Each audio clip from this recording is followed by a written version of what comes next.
my streamers here. Mm-hmm. What's up to my streamers? Yep. Out there? David writes first. I just hope that the audio sounds okay. First, second, third, fourth. Mm-hmm. Get some fire emojis in the chat. Yeah, and that's it in the chat. Mm-hmm. Throw some more stuff in there. Feel free. Just do whatever you'd like to do. Mm-hmm. Just do whatever you'd like to do. Is this my fault? I don't know. I don't know whose fault it is. Okay.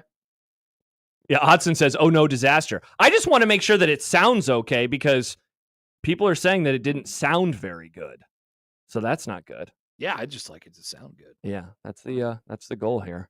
Okay. CJ says it's Josh O bailing out Nick once again. No, I think Nick is bailing out himself right now. Aaron and Papillion says that the audio sounds great. Literally, I didn't do anything different. No, Nick, it's okay. I don't know what happened. Yep. All right. Well, we're having a good time now. Mm-hmm. Sure are. Mm-hmm. It's great. Lee says apparently it's SHOT Show Friday over at NRG. What's that mean? Well, he added a curse word afterward. Dwayne says, I liked it better when you were doing the show from the bottom of a well. That's always fun. Blah, blah, blah, blah, Mm-hmm. blah, blah, blah. Is that what we sounded like for a little while? Apparently. I didn't. Although I couldn't tell either way. Mm-hmm. I couldn't tell one way or the other. Yeah, indeed. Oh, boy. Wow.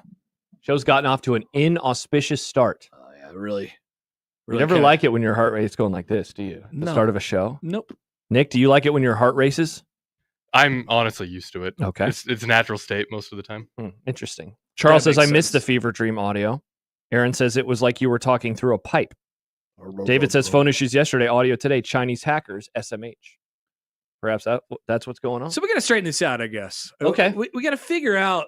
Yeah, it's not good that everything. We got to figure out why this happens every day. Mm-hmm. Mm-hmm. Every day. Mhm. You know, we could all get together and have some standardized settings for the computer, the stream, the board, Mm-hmm. I mean, so that they never get changed. The dream has long been that there are cameras over there and cameras over there, and we don't have to touch anything, and nothing can get ruined. But today things are getting ruined again, apparently. Josh asked how the temp of the room is. It's is warm it in still here. like the surface of the sun? Yeah. Yeah. See, it got a little hotter for me about 5 5 seconds minutes ago? ago Yeah. too. Yeah. Yeah, I had a conversation with myself, which is called thinking. I was thinking yesterday during the show, it's nice that the studio can be both comfortable but also have heat at the same time. Because in the olden days, I felt like it was always too cold in here during the winter.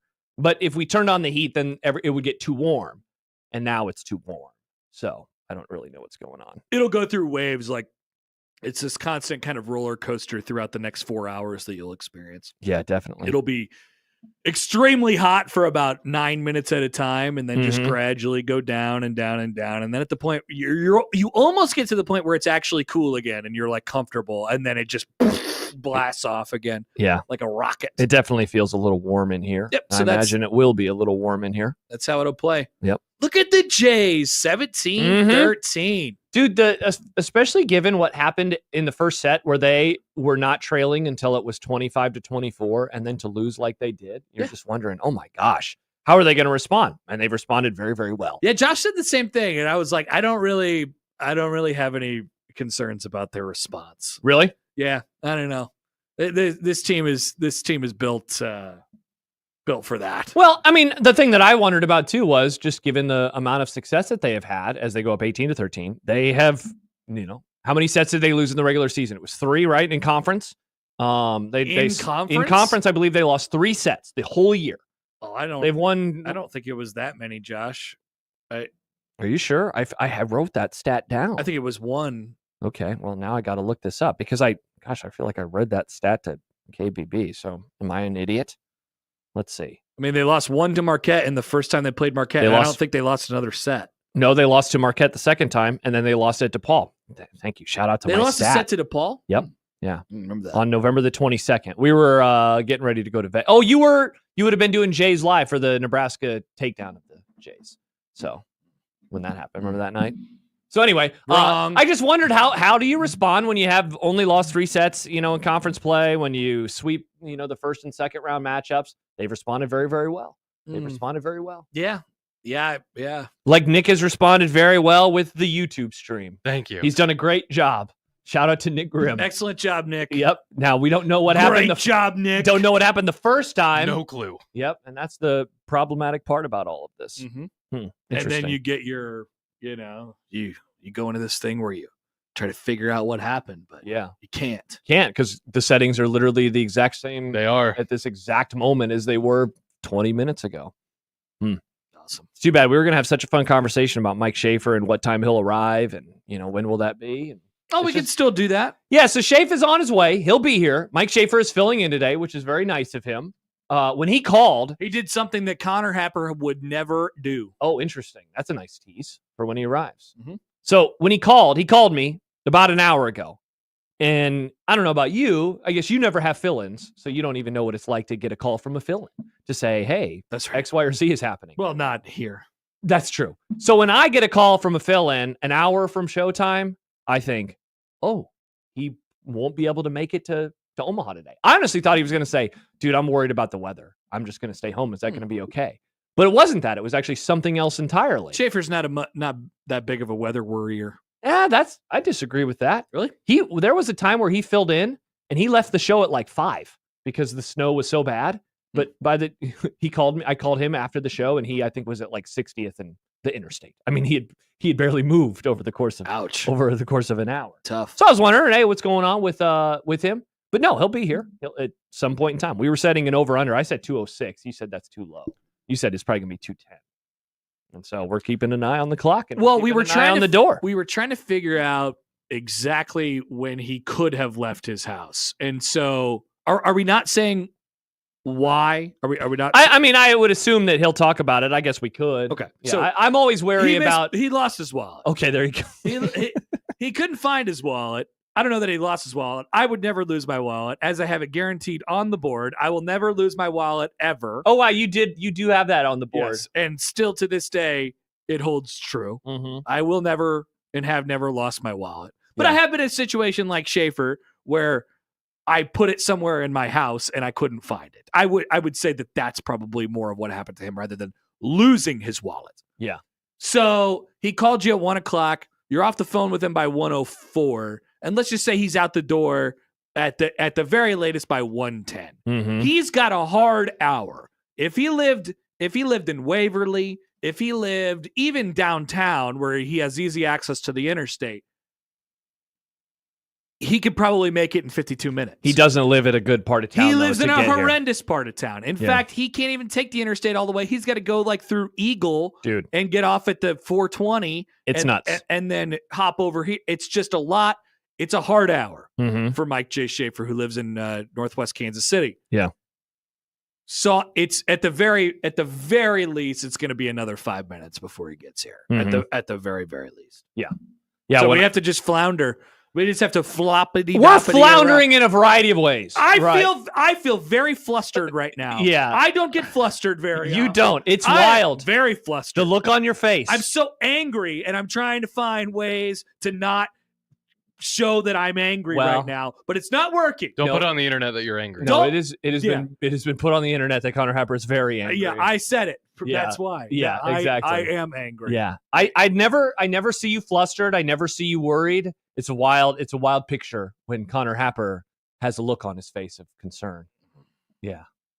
I have an opinion. Connor Happer has opinions right now. I had an opinion for sure. Oh, he had an opinion. All right. I have a few opinions. Yeah, so that's what we'll be doing today. So Mike Schaefer is going to be here. It's going to be lovely. It's 20 it's going to be great. To 17. Mm-hmm. Jays. So we were talking about in the other crossover this morning. Yeah. About a potential Creighton, Nebraska Final Four matchup.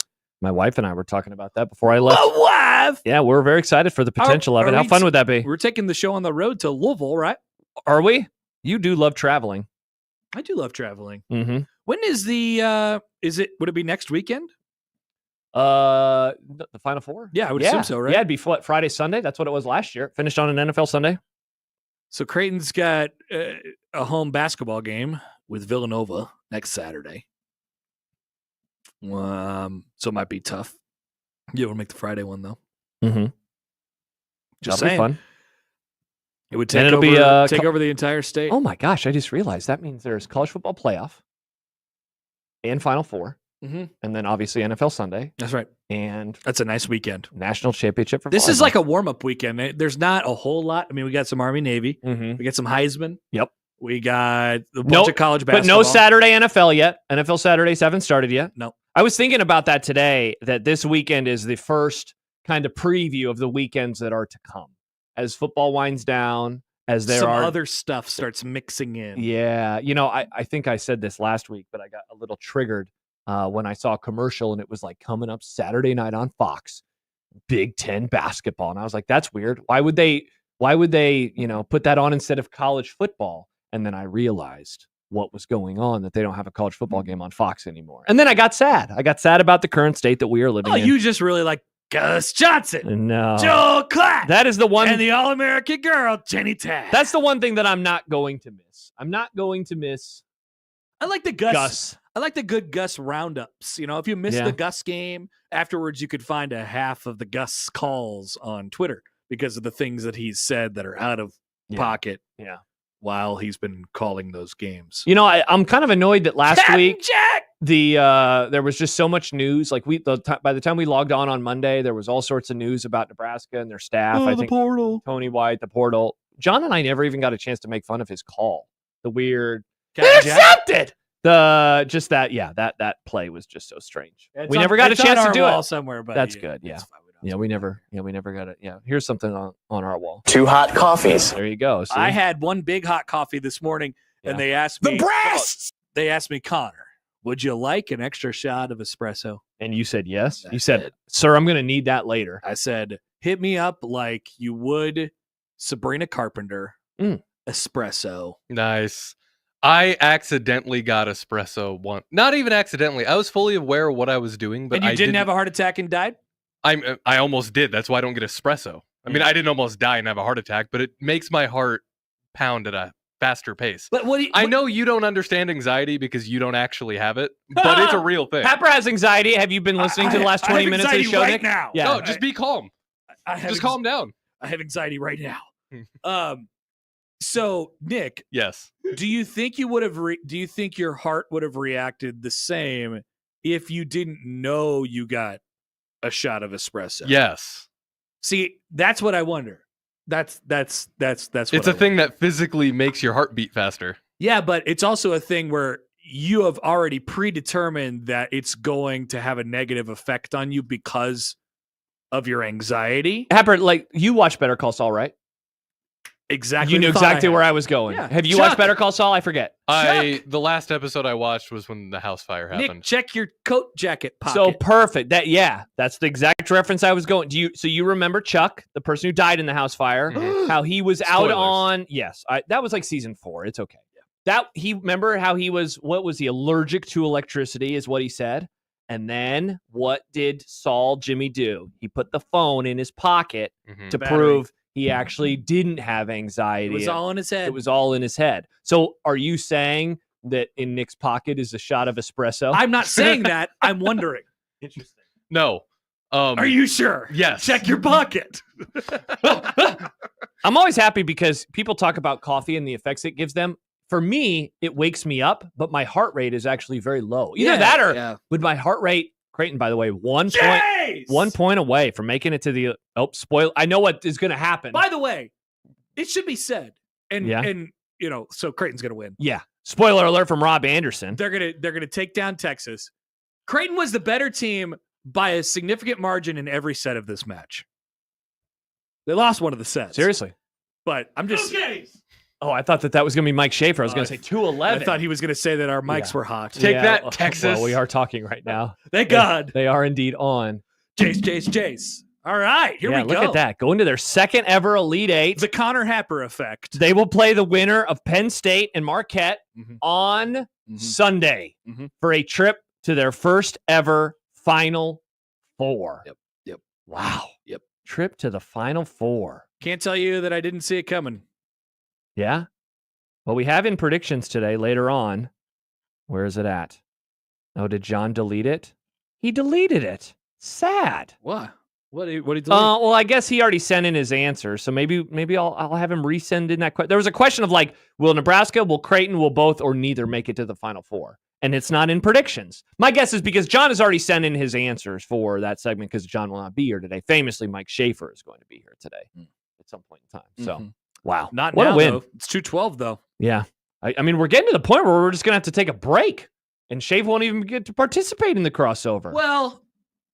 Well, we can wait until he gets here, and then we can take a break. and then we can take a break so he can get set up and get ready for the show. That'd be nice. Yeah. Everything like I'm that. excited to talk to him. Yeah. Many things. Otson is opined about himself, very out of shape. I think he's talking because he ran over here real fast. Is that what he's saying? Or is that about something else? Oh, yeah, there it is. I ran a lap. I'm very winded. He ran. I did see him. He came in really fast, and then he left. He ran to get here, Mm-hmm. and he's now out of breath as he sits back in his chair. Travis writes, the fun thing about having ADHD is that stimulants like caffeine do, in fact, not stimulate. Yeah, I heard sometimes they even make people sleepy. If you have Really? ADHD and you have a bunch of caffeine. Wow, so then do you got to take melatonin to wake up? That's a good question. Deba writes, Things horns have down. the opposite effect on me. Yeah. Deba writes, horns down. Great take, Debo. Mm-hmm. Great take. Debo. Two-time champs. Bye-bye. Out of the tournament. Once again, It ain't no This team's lie. going to make the Final Four, aren't they? It's going to be the one. I think it could. This is going to be the one to make the Final Four. I think it could. Dude, I meant to text Dean Marinas, and then I just got busy today. It sounded like, I guess you never got a chance to listen. It sounded way partisan for Creighton. I mean, Their yeah, points were they're- way louder than Texas's points were. They're absolutely there. Yeah. I mean, for sure. Yeah, now obviously it won't be like that on Sunday if they're playing Penn State, but No. look at that. Look at the hugs. This They're is. I mean, they're lifting like. up their head coach. I don't know. They're with Kendra and Nora, and then but those two in particular, they're pretty built for this. I think experience, been around for a long time, and then I don't know. They're just consistently good. They've been that way the entire year. Plus, they have had. I mean, They're one of the they've had some heartbreak, right? A couple years ago, didn't they lose in the second round? Last Yeah. year, they lose in the Sweet 16. They do this. You look at it and it says Creighton, and you're like, oh, well, they're probably just they had a nice run, or they had one really special player. Like, pretty sure top to bottom, maybe not roster, but like starting lineup wise, they're just about as talented as anybody else in the field. Yeah. They are. Mhm. Yeah, for sure. That's. I mean, like, I really believe that. So, I don't know, man. They'll give Penn State a run, I think, Yeah, unless Penn State loses. and then they'll give Marquette a run. Well, yeah, and they've only lost 2 sets to Marquette, and they've beaten them in the other 6. Actually, no, they've beaten them in 9. Oh, that's right, because of the tournament. Yeah. They swept them in the Big East That's final. wild. They could play them 4 times, but I don't think they will. I think that we're in agreement that they're going to play Penn State. Probably. Yeah, they dominated that match. I know that it says they won 3. I mean, 3-1 is still domination, but I mean, CJ has been constantly saying all day long in What the does CJ YouTube, say? he has one thing he has to say all day. Yeah. And it's that Creighton and Nebraska volleyball is not a rivalry. what? Why? Because they never win? Is that why? Yeah, I think that's the point. So that's like the old sports talk radio discussion of like, are the Red Sox and Yankees a rivalry before Yeah. 04 because the Yankees had always won that series, but it was obviously a rivalry. People are. I hate how He just keeps saying it over and over Yeah. again. Though. I hate how this state defines a rivalry sometimes. Oh, I hate it. Yeah, we don't have to do the whole J skirt thing again, No. but it was definitely a topic earlier on the crossover. Yep. And As speaking of the crossover, 2:15 yeah, the over definitely hits. over hits. The crossover will come to an end as Mike Schaefer has arrived. We can get him Well, I settled want to in. talk to Schaefer. Okay. I want to On the radio? Yeah, sure. Okay. All right. Hi, Schaefer. Otherwise, I won't because I can't say words in this studio. What's up, Schaefer? I would like to apologize, not because I'm late, but I would Nice. like to apologize to the listeners because they had to listen to at least a couple minutes of coffee talk. What? You guys talked about espresso, It was like a minute. and it's terrible. Nobody cares about coffee. You Yes, didn't they even- do. you didn't- It's the most they don't popular want drink in the world. There have been wars fought over coffee. It is the Schaefer. literal most popular. Terrible. It is the most popular drink in the world. Schaefer. Empires were built. They'd be on like coffee. saying at One Beer Friday, people don't want to talk about beer. What are you talking about? I think people want to talk about beer more than they want to talk People about love coffee. talking about coffee. Do people love talking about coffee? Poll Seems question. like a bowl, yeah. All right, actually, water is the most popular drink in the world. Coffee is number 2. I will be though. honest with you. This was a garbage crossover. Yeah, it wasn't And our best. I am taking complete responsibility for this. I had a bad attitude. Not a happy new year. I had a horrible attitude. This is a crappy boo It's year. a huge I think crappy this is boo year. worse than a crappy boo year. Yeah, this might be the worst crossover of all time. I'm going to kill this crossover. This crossover should go in the same room that all the artifacts that Indiana Jones captures. I goes hate into. this crossover. Nice. Top Hanging man. out with swastikas and stuff. No, that's Under. not. There's more than just swastikas in that room. I know. I said and stuff. This is maybe the least fun I've ever had doing a crossover. I No. will say I did enjoy the moment I was trying to where eject. Connor was sort of working up to the idea that similar to how you can just not be sick by telling yourself you're not sick, which is a belief that Connor has. It is. You can just not have anxiety by telling yourself it doesn't exist. Yeah. But of all the days for Dr. him to Connor say that, Happer is it's remarkable. It's all just in your mind. Everything that is happening is You in got your a lot of power up there, Schaefer. Mhm. You just got to embrace it. Embrace that you have it. the funniest part, though, is that of all the days for Happer to have that belief of just tell yourself you don't have anxiety, today is not the day. Today is not the day for Connor. Just don't have anxiety. This crossover is not the crossover. I've channeled the anxiety into anger. Nice. It's not anxiety, it's anger. Interesting. Angry. All right. Well, what a crossover. Well, I'm excited to be here. I apologize. Schaef, I'm pumped to talk to you. We're going to have a great time. No, That'll be a I'm good going to leave and everything will get better. Well, we hope so. Be checking things during every commercial break is what we're going to do today. Yep. All right. That was a crossover powered by Bye. Everlevel Concrete Repair in Omaha at everlevelconcrete.com. Mike Schaefer is in. The program starts next on 1620 The Zone.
Schaefer in the house. How the hell are you?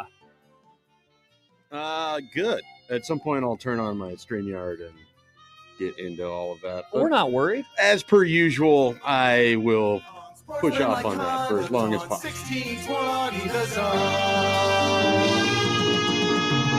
Husker Athletics, Creighton, and yes, UNO. Welcome in, everybody, on this Friday. One Beer Friday, brought to you by Cross Train. Josh Peterson, Mike Schaefer, Nick Grimm hanging out.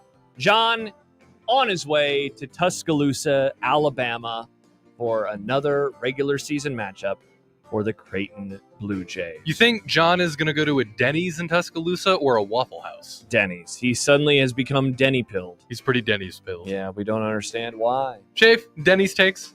I want to throw this in there. What if he went to a Huddle House? It's a Huddle House. It's a Huddle House. It is sort of like an in-between Denny's and a Waffle House. Like, Waffle House, it's more counter service. Denny's, they come to your table and all of that. It's a similar kind of breakfast spot that they have in the South.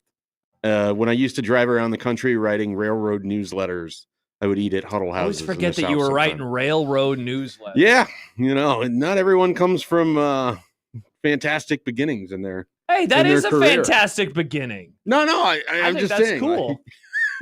It wasn't at the time. No, it's but it's fun. It's a lot more fun to look back at now Yes. than when you're staying at a $22 hot wire to Econo Lodge in Terre Haute, Indiana. Yeah, it's a fun part of your origin story that you were writing about trains. And Origin stories are railroads. fun. Yeah. I was a fry cook at a gas station in I high would school. write that part out of the origin story and just go straight from college newspaper into pretending like Shame. I got the I So would just eliminate. if that. you are updating your resume today and you're like, it's time to take a look at my resume, is that not included on the resume that you wrote about railroads?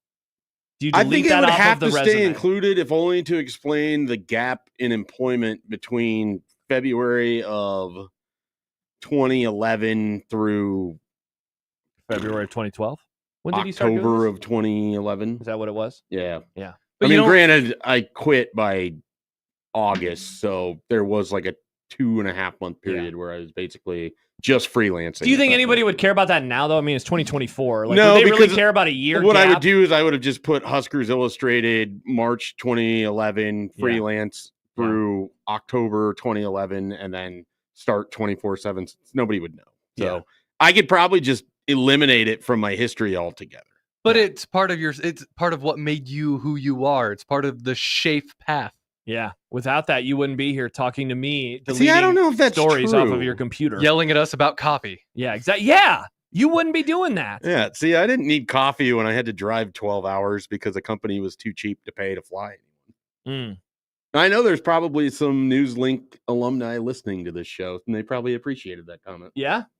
Can't believe you're anti-coffee. This is still unreal. I'm not even really anti-coffee. You have a child now. How are you anti-coffee with a child? Oh, are you a tea boy? Are you like me? No, I'm certainly not like you. Nah.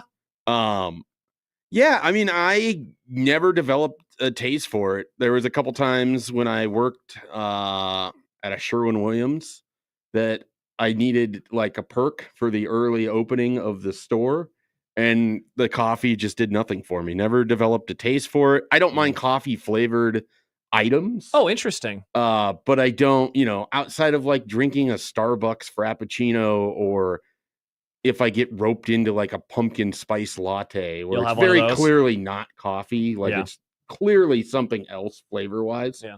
I mean, that's basically the extent of it. But I'm also not someone who, like, when I drank pop, I didn't need to wake up and have a pop right away in the morning.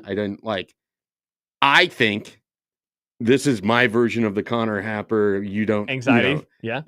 You're not sick if you tell yourself you're not sick. Yeah.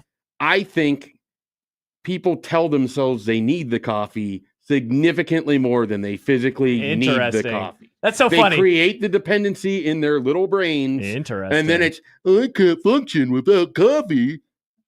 How do I do anything? So it's so funny because it was my turn to take Mr. Banks out. So we were out this morning before the sun rose, which is just the worst part of the time of year that we are in. It doesn't matter now how late I sleep. I could sleep in, I feel like, till 8, and I feel like I still wouldn't see the sun. But anyway, I'm taking him up the hill, hoping that he's going to go number 2. He ends up not going number 2. And Schaef, as we make our way back down the hill, I'm thinking, I think I might have said it to Banks. Man, Banks, I'm ready for some coffee. I think I might have said it out loud in the midst of trying to get warm. I can't wait for it because I was tired. I just yawned. I was ready for some caffeine. I was ready for a stimulant. And you know what happened, Schaef? I got inside. I'd already poured my cup of coffee. So by the time that I got inside, it was going to be cooled down just enough. I took a sip. And within 5 minutes, I suddenly felt better. I suddenly am waking up before I go. I'm feeling awesome. Do you think it's just like an association thing? No. You associate feeling good by drinking This coffee. is basically what Happer asked about coffee. If I associate anxiety with espresso. That's true. So because I used to not be a coffee guy. I hated coffee. I thought it was disgusting. And I forced myself to get into it, mainly because I didn't want to order Mountain Dew at breakfast anymore. I went to some orange God juice. forbid you drink there's no water. there's no caffeine in either of those things, though. Did you need the caffeine? Yeah. What about tea? There's I'm caffeine in I've tea. never I'm understood this. sleepy. I've never needed energy drink in the morning or a pop in the morning or coffee in the You morning. must get the best sleep of anyone that I know. I probably get terrible sleep. I don't probably think have so. sleep apnea. I should do a sleep test. You and Jack Mitchell with your sleep masks on, hanging out at a hotel The room. sleep study boys. Yeah, I mean, like seriously, I don't think I get good sleep either. I mean, my sleep varies from time But to time. I mean, I grew up in a family. My parents didn't drink coffee. My wife doesn't drink coffee. Nobody in her family drinks coffee. Yeah. Like it's just never a part of Yeah. my life at all. yeah. Well, Like, my only association with coffee was like people at church drank it. Like Yeah. that was essentially it for me. Yeah.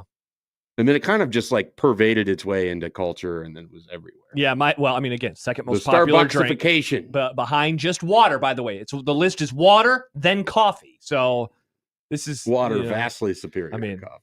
Is tea number Coffee 3? can't exist. Like without genuinely, water. is tea number 3? All right, let's look at the most popular drinks in the world. All right, let's see. They love tea across the pond. It's everywhere. For It's going according to be to Kool-Aid, Nick. It's gonna be Kool-Aid.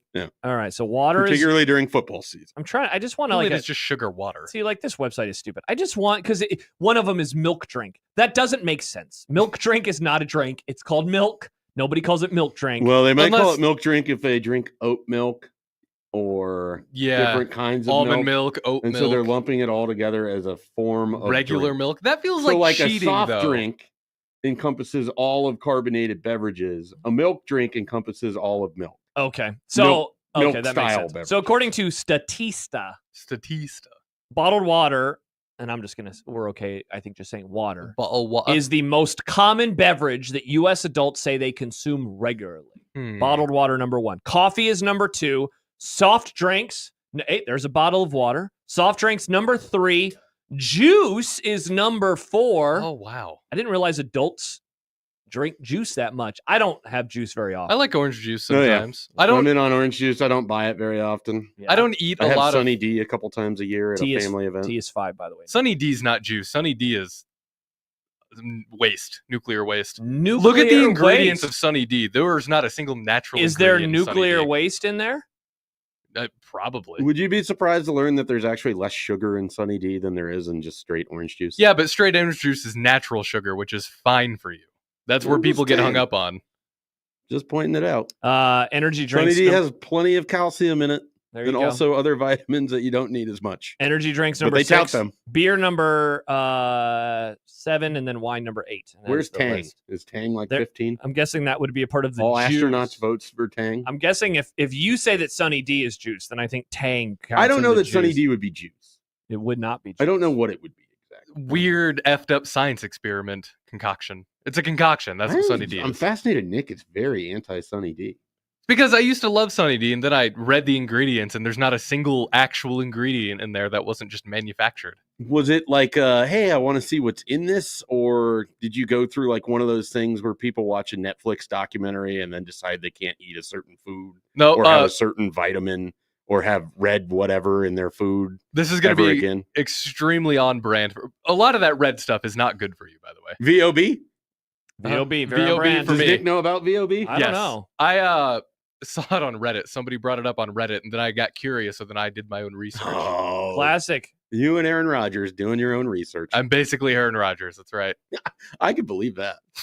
Jason emails in Equitable Bank inbox. Oh my God, I had that same job. I'm sure with the same company writing railroad newsletters. I had Kansas and Missouri mostly. I lasted 9 months.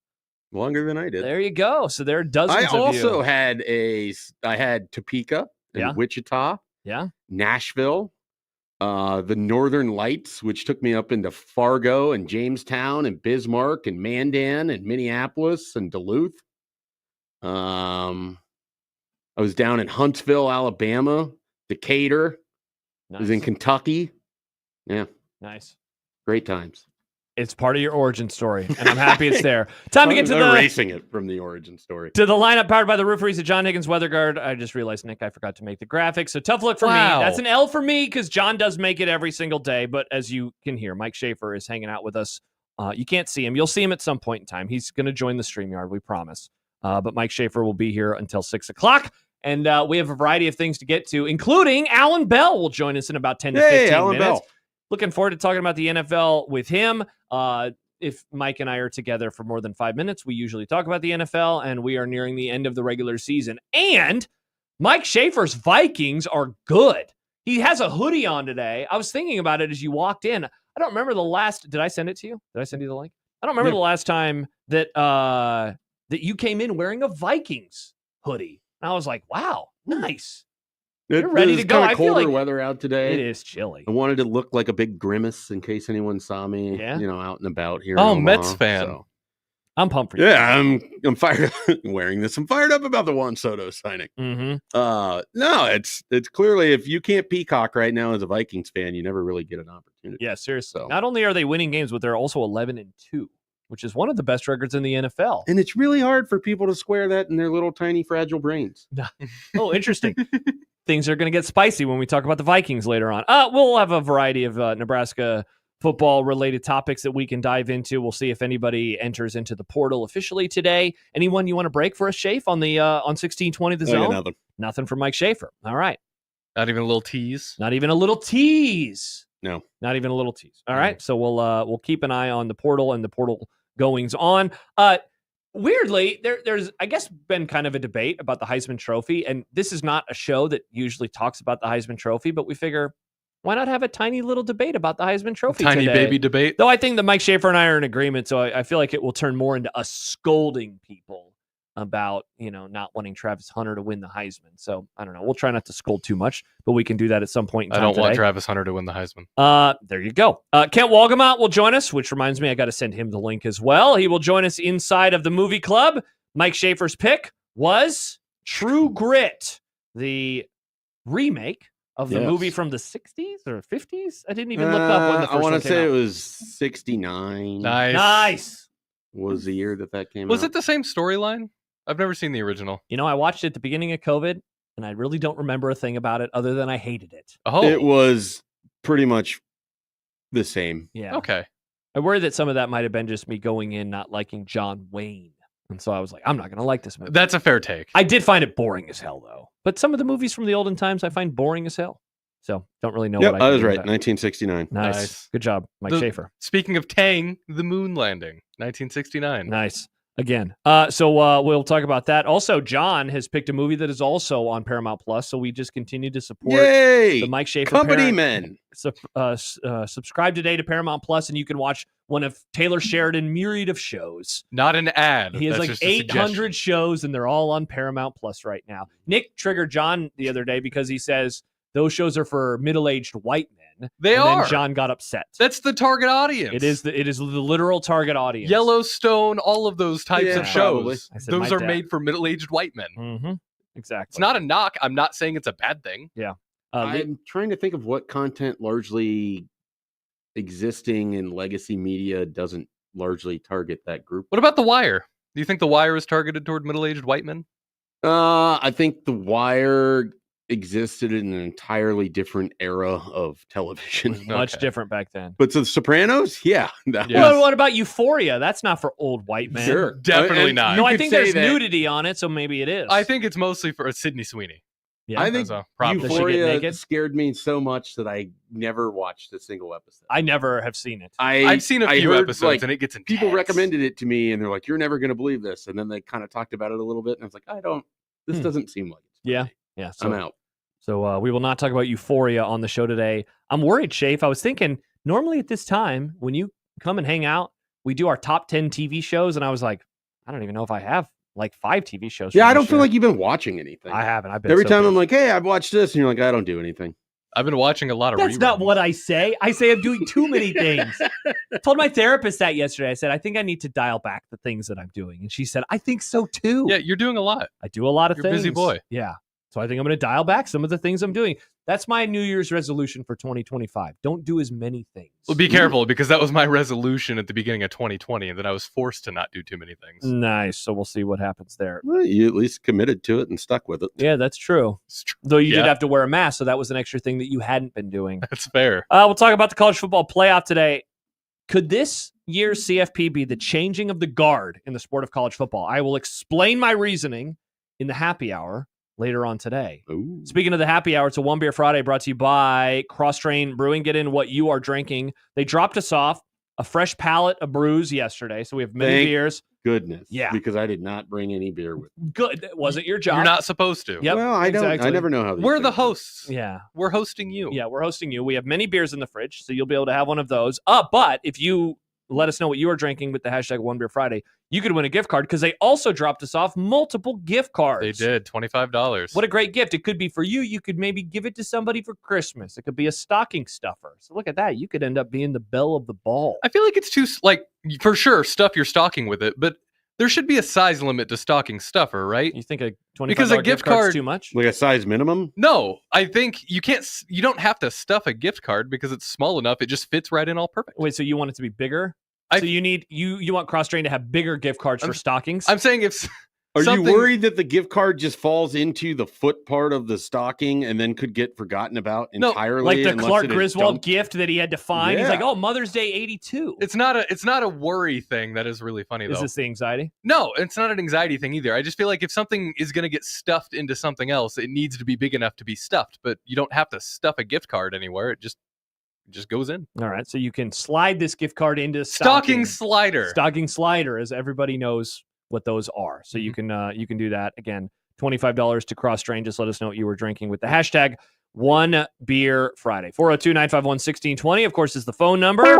42 Degrees, the source hotline by your mom's house. You can also email us. We mentioned it a little bit earlier. Equitable Bank inbox. Josh at 1620thezone.com or Nick at 1620thezone.com That's me. or on the J-Tech Construction Zone Twitter feed at Josh Tweederson, at USC1620, at Mike J. Schaefer, at Grim and Nim, at 1620 The Zone. Many places, many sides. You can get in touch with us today. And Nick is giving away prizes today because the Zone deal for this week was Le Voltaire, and we have some tremendous prizes. We do. We have 4 $50 vouchers to Le Voltaire. Oh my gosh. Yeah. So how do people get involved with these? Well, you got to listen to the sounder. You got to listen for the sounder. And would you call this a stocking slider? Stocking sounder. Stocking sounder. Yes, but the actual The winner. $50 vouchers would be potential Sliders, stocking for sure, sliders. yes. Okay. All right. And so what's the sounder we're Just listening want to make sure for? I have the right parlance. Well, that as we're we all using. know, the Dolphins are second in the AFC East right now. Yep, famously. So Very when you well he- supported in the studio for those that aren't watching. Yeah. when you hear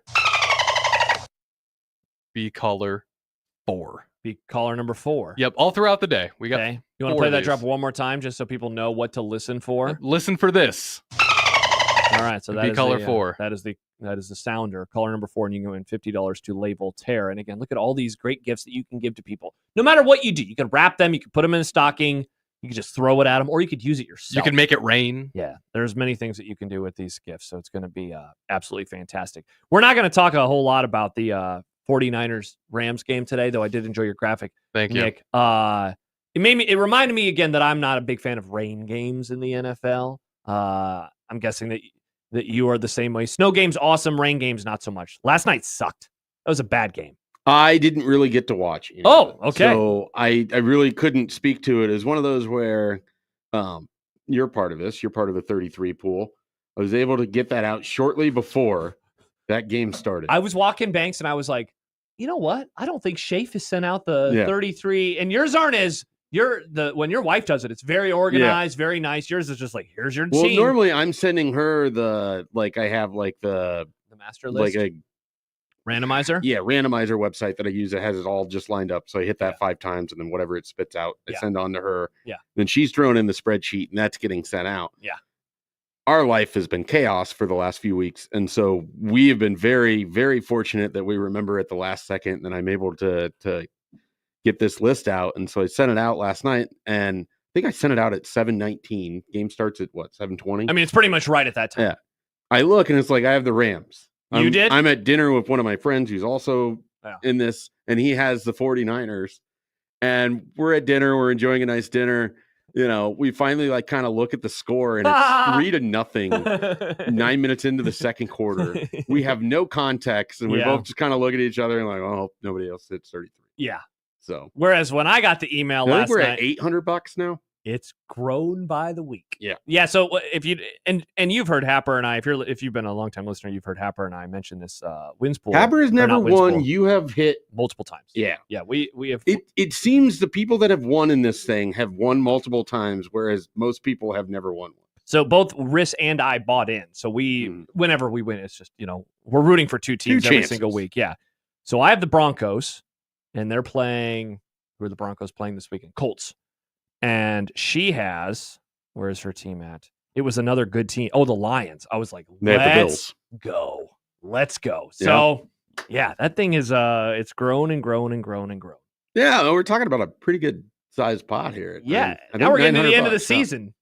Yeah, and if nothing hits by week 17, we go into the closest to 33 without going over. And I won that in the last week of the season 2 years ago when the Texans beat the Colts, and I think it was probably $400 or $500. Yeah, it was awesome. It was, and that was the same year also that I in the pick'em did well. So I was just having a great end of the football season. It was a good year for you. It really was. This year, not so much. I was going to say, how's pick'em going this year? Not really going very well this year, but you win some and you lose some.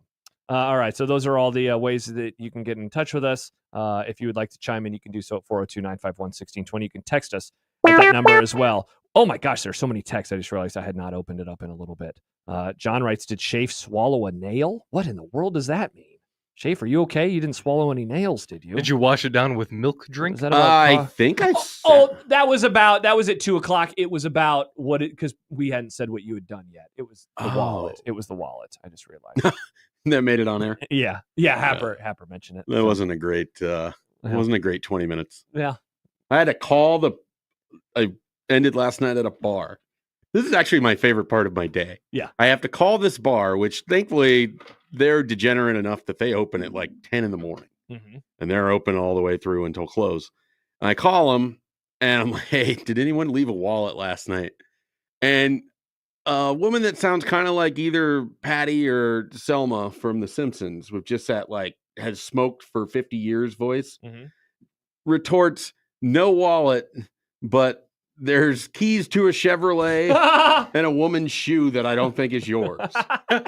So if you're missing a shoe and you were at a bar last night in Lincoln, it's still there. There you go. I wonder how much missing keys to your Chevrolet. Good luck. Nice. Good luck. I think the good news is if you're missing the keys to your truck, I think you would know pretty quick. Yeah, I would think, but I don't know. Misplacing my keys happens occasionally. For some reason, like my wallet, I either set always in one spot, but then like the 20% of time that I don't, it's anywhere in the house. It's just like I'm just walking around. It's like, I'm just going to throw it in this room that I never go in. See, I try to put my keys and wallet both next to each other in the same exact spot next to the bed every single time. So it's the first thing I see right away. Hang up the keys on a little hook when we walk in the door. But that's what we down, have too. And that's And downstairs at our generally- place. yeah. So my wallet, though, I try to put it in the office on the desk, but sometimes I put it on my nightstand. Other times I forget, and then the search is on. Yeah. So See, and sometimes I feel like a child because I still use a lanyard. Literally the lanyard I got in college, I still use. Yeah. But what is the point of the lanyard? I don't lose my keys because the lanyard makes it big enough to where I can just spot them. There you go. Shout out to the lanyard. All right, when we return, let's talk some NFL. Allan Bell will join us, and we will look ahead to another great weekend of action. In theory, games of the year in the NFL with the Battle of Pennsylvania and then the aforementioned Lions-Bills game. So we will talk about those. Sneaky, really good third game too. Which is?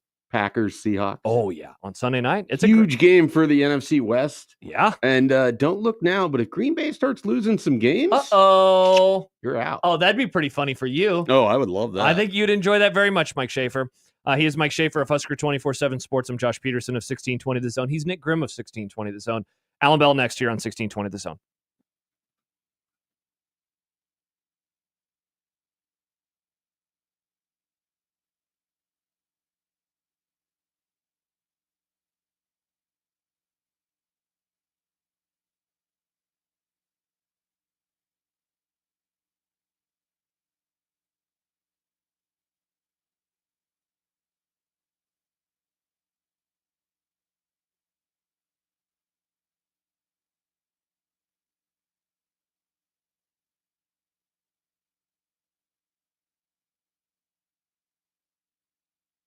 Looking to upgrade your windows and save big? J-Tech Construction has got you covered. Right now, we're running a limited time window promo you don't want to miss. Purchase new energy efficient windows before December 31st, 2024, and we'll match the federal tax credit available for windows. That's right, double the savings for your home. But hurry, this offer ends soon. Call J-Tech Construction today, and let's get those windows right. Upgrade, save, and win with J-Tech, your official exterior experts of the Huskers.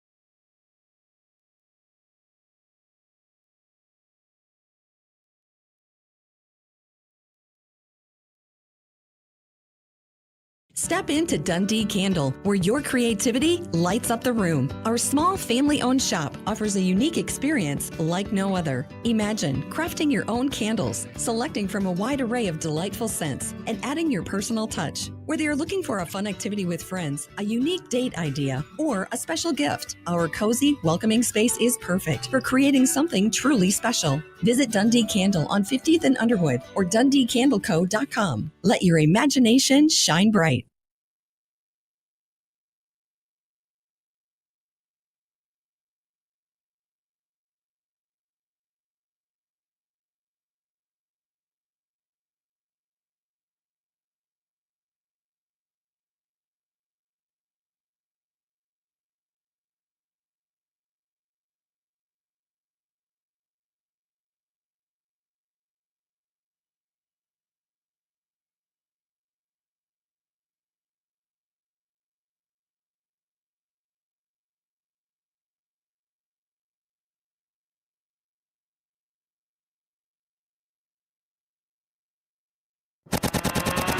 Now, Unsportsmanlike.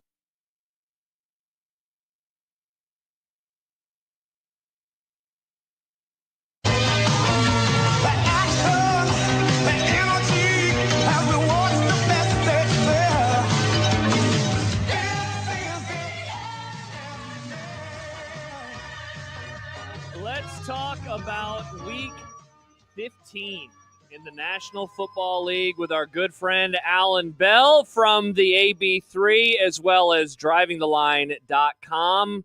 Allan, what is going on? How are you? Gentlemen, first off, man, good to hear you. And that song, this is the God, I missed that, man. How we doing? We are doing phenomenal, especially Mike Schaefer, because his Minnesota Vikings are 11-2, and they're on their way towards another playoff berth, and they're the team that everyone is disrespecting, and so maybe this is finally going to be the year. You know what? This team is they're amazing. They made the Titans out here look like a kids team. All right. It's crazy seeing like their record, and then you look at like the playoff hunt, you know, and it's like this team is unbelievable. How are they not? Like this division, man. The NFC North is crazy. Allan, would you like to just keep saying kind things about the Vikings? That's really all I would, sir. I would. You and the Vikings, my man.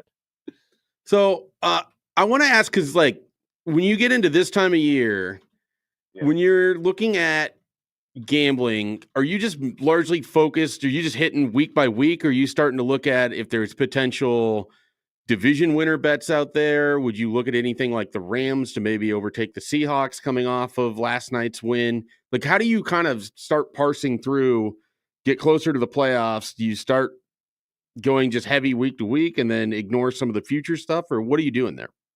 Yeah, no, that's a great question, man. It's kind of multi-tiered here, right? So number one, like when you're looking at just week to week, you're looking at games, understanding teams that absolutely have something to play for and teams that don't. Massive differences, right? Like last night, I'll give you a perfect example. We played, over 7.5 punts in that game because it was a must win for both teams and a division game, right? Now, I didn't think that we'd see 30 in the first quarter, but it still plays out. And then teams that don't have things to play for, right? We saw the Bengals and the Cowboys. Even though they kind of did, you see these teams, they don't really punt much at all. You see a lot of fourth down attempts, right? So you see pass attempts go way up. Now, when you're talking about like futures, definitely, man, the Rams are playing unbelievable football comparatively to what they have all year long. The Seahawks, you start to look at how many home games, how many road games did these teams have left? Like, what does the stretch look like, right? Obviously, the Seahawks are playing the Packers, really difficult game. So you start to look at those futures, who's going to win the division, picking Super Bowl winners. I mean, or Super Bowl, teams to win each conference. That's still tough. You know what I mean? Because there's so many good teams that are out there, and you're kind of banking on what the, playoff matchups are going to be. But yeah, like, but that right there, winning a division, but betting week by week, like game by game now, you can really get tuned in because you understand the mindset of some of these teams, Allan Bell joining us on Unsportsmanlike Conduct. Allan, kind of along those lines, throughout a lot of the early part of the year, there seemed to be this kind of clear Lions are the best in the NFC, and then in the AFC, it's going to come down to the Chiefs and the Ravens, and obviously, like, Schaef and I are long a part of the Bills Heisman, so, like, we never left that. But as we sit now with just a few weeks left in the regular season, you still have those teams, though I guess the Ravens have dropped off a little bit, right, with some of their performances, obviously the Vikings, and then, of course, the Eagles and what they're able to do with the run game. I wonder how wide open you think the race is right now, whether it's those teams or maybe somebody that I didn't even mention when you kind of compare it to previous seasons and how wide open or not wide open the season seems to be. Yeah, look, another great question. And it's really weird because I'm sure you guys have noticed as well, like this year in the NFL, we have like 6 or 7 really good football teams and then everyone else. You know what I mean? And you talk about a team like the Eagles, nobody really talks about them at all, and they're right there. I mean, what are they, 1 game back from Detroit? I mean, this team is really good, and they're really not doing it focused on their offense. They're winning with their defense, So, yeah, man, like I think you kind of draw a line of saying, okay, if we're looking at the NFC, you've got the Lions, the Eagles, the Vikings, the Packers, like those 4 teams right there, dude, solid, right? Like now it's about how do they finish up. And then you look at the AFC side, yeah, the big question is the Ravens because they're good, but they feel like they're a tier back. And, their pass defense, I mean, it's worse than the NFL. And their run defense is best in the NFL. It's kind of crazy, man, looking at it. I'm with you on the Bills, even though this stretch of games is really, really difficult. And can anybody catch the Chiefs? I mean, the Chiefs just finding crazy ways to win right now. So, yeah, man, I think you kind of draw that line of like 5 teams in the NFC, 4 teams in the AFC. And now you start projecting out the final games they have, and then what does the playoff structure look like? Because whoever gets that home game, man, that is going to be massive on both sides. Allan, you've watched a lot of NFL. You used to cover the NFL. You know generally what separates good teams from teams that are pretenders. We have kind of the blueprint of how some teams are going to be able to win with what they have. Can you explain the success of the 2024 Steelers who start Russell Wilson or Justin Fields at quarterback? Their defense can give up 30-plus points at any time, despite also being really good. It doesn't make any sense to me. Like their offensive line still isn't that good. Their running game is solid, but not great. And yet, week in and week out, they're beating teams that you think are either not as good or comparable or better than they are. And yet the Steelers are winning maybe the toughest division in the entire NFL. I mean, maybe the NFC North aside, but the AFC North is difficult every year with those teams and those quarterbacks. It is. And you know what? Apparently, we just need to just erect a Mike Tomlin statue, because there is no reason that this team is this good and has lasted this long and has gone through a quarterback change and uses both of those quarterbacks. And like you said, there's no like specific thing that you look at to the Steelers and say, okay, like they do this really well. You know what I mean? Like they're okay, but they can, like after that Bengals game, when they went and scored 40-something points, it was like, okay, now this team can win any type of a game. It's just pure insanity. And like it goes to, and this is not tangible, but number one, it goes to how good of a coaching staff Mike Tomlin and his crew are. Number two, like the culture, but the belief. Like they just believe in themselves. Like you can't measure that. It has no effect on anything tangible, but they do, man. But here's the thing. I worry the next 2 weeks because they got the Eagles this week. They got the Ravens next week. That is going to be a tough stretch. If they get out of that 1-1, that's massive. 2-0, like whatever they're eating or praying to over there, I want in on it because apparently it's working. Yeah, Allan, I was going to ask you about that because, you know, there are, in theory, 2 potential Super Bowl previews on not only the same day, but the same time with that game and then obviously Lions-Bills. Like, is Philadelphia, Pittsburgh, like, on that level of a potential Super Bowl preview, or is there something about those teams? You guys just talked about it with the Steelers. Certainly, the Eagles they just always have such weird crap going on around them. You know, the latest being this A.J. Brown, Jalen Hurts, you know, which, like, this isn't new for them, right? And, of course, the Sirianni of it all. Like, do you view that matchup the same way you do Bills-Lions in that, like, yeah, this could be something that we see again in February?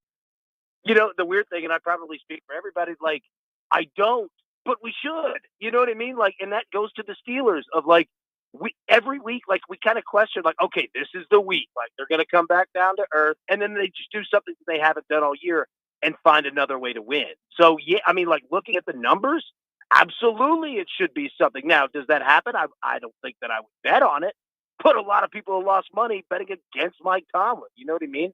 It's a massive game. And what you just said about Jalen Hurts, A.J. Brown, like, that's what happened to the Eagles last year. Like, they lost their locker room. We don't know what happened in full, but they lost it. And it's like, okay, is that going to happen again? I kind of think that the Eagles and Sirianni uses this week as a big rallying point, which is why I kind of feel that they get all over Pittsburgh. Not to mention you've got the in-state fan base knows each other. Like, you've got all that going on. But if they don't, and the Steelers steal one here, dude, the Eagles could torpedo. So to answer your question, I don't view it, but that's a mistake on me because we absolutely should. Allan, I want to give you a little bit of time to talk about who I assume, and I know Josh assumes, will be winning the Heisman here this weekend in Travis Hunter. But largely what I'm curious, Allan, can he go number 1 overall in the NFL draft? I mean, we don't know who's going to have that pick. There's kind of a race for it. But you could have a stud talent on either side of the ball and potentially someone that can help on either side of the ball, a super rare player in Travis Hunter. He is, man. And, like, you know, the crazy thing is, like, he won Defensive Player of the Year. Like, I was like, oh, okay, all right, that's a surprise. But you know what? Like, nothing against the kid. The dude's a stud. Absolutely. He's absolutely athletic. And like you said, man, like, so let's assume that the Giants have the number 1 overall pick, right? There's no real, like, big quarterback for them to go get, and that's exactly what they need. So they could trade that pick for somebody who does want a stud type player like that. You know what I mean? So yeah, like, that could absolutely happen because if you have a team that really needs a quarterback that has that number 1, number 2 overall, like, they don't really have that guy to go get. So they would definitely look to trade that thing out. And a team that's saying, all right, we're kind of there. We got some pieces. We don't need a QB. We need a player, right? Like the Chicago Bears, somebody like that. You know what I mean? Like, yeah, like that could definitely happen, man, which would be nuts. But then again, dude, we've seen crazier things in the draft for sure. Hey, Allan, along the lines of the offseason, I wonder what you think the offseason looks like for the 49ers. You know, they lost again last night, and you know, I mean, I don't know if they're mathematically done yet, but they certainly are going to be done, right? They're not going to make it to the playoffs. Like, I look at this season as just one of those classic Super Bowl hangover type years, and like, not to pat myself on the back too much, and I know Schaef agreed with me, but like, neither of us saw them, you know, having a good year. I thought that they would miss the playoffs. And so maybe I'm viewing it through the lens of, yeah, what did you expect? They ended the season in a brutal fashion. That said, to argue with myself, like, they're coming upon the Purdy decision that they're going to have to make, and they have some older pieces across the roster, and obviously Christian McCaffrey, you know, is this the beginning of the end, or is this just an aberration? So I'm throwing a lot at you, but I just wonder what you think things look like with them.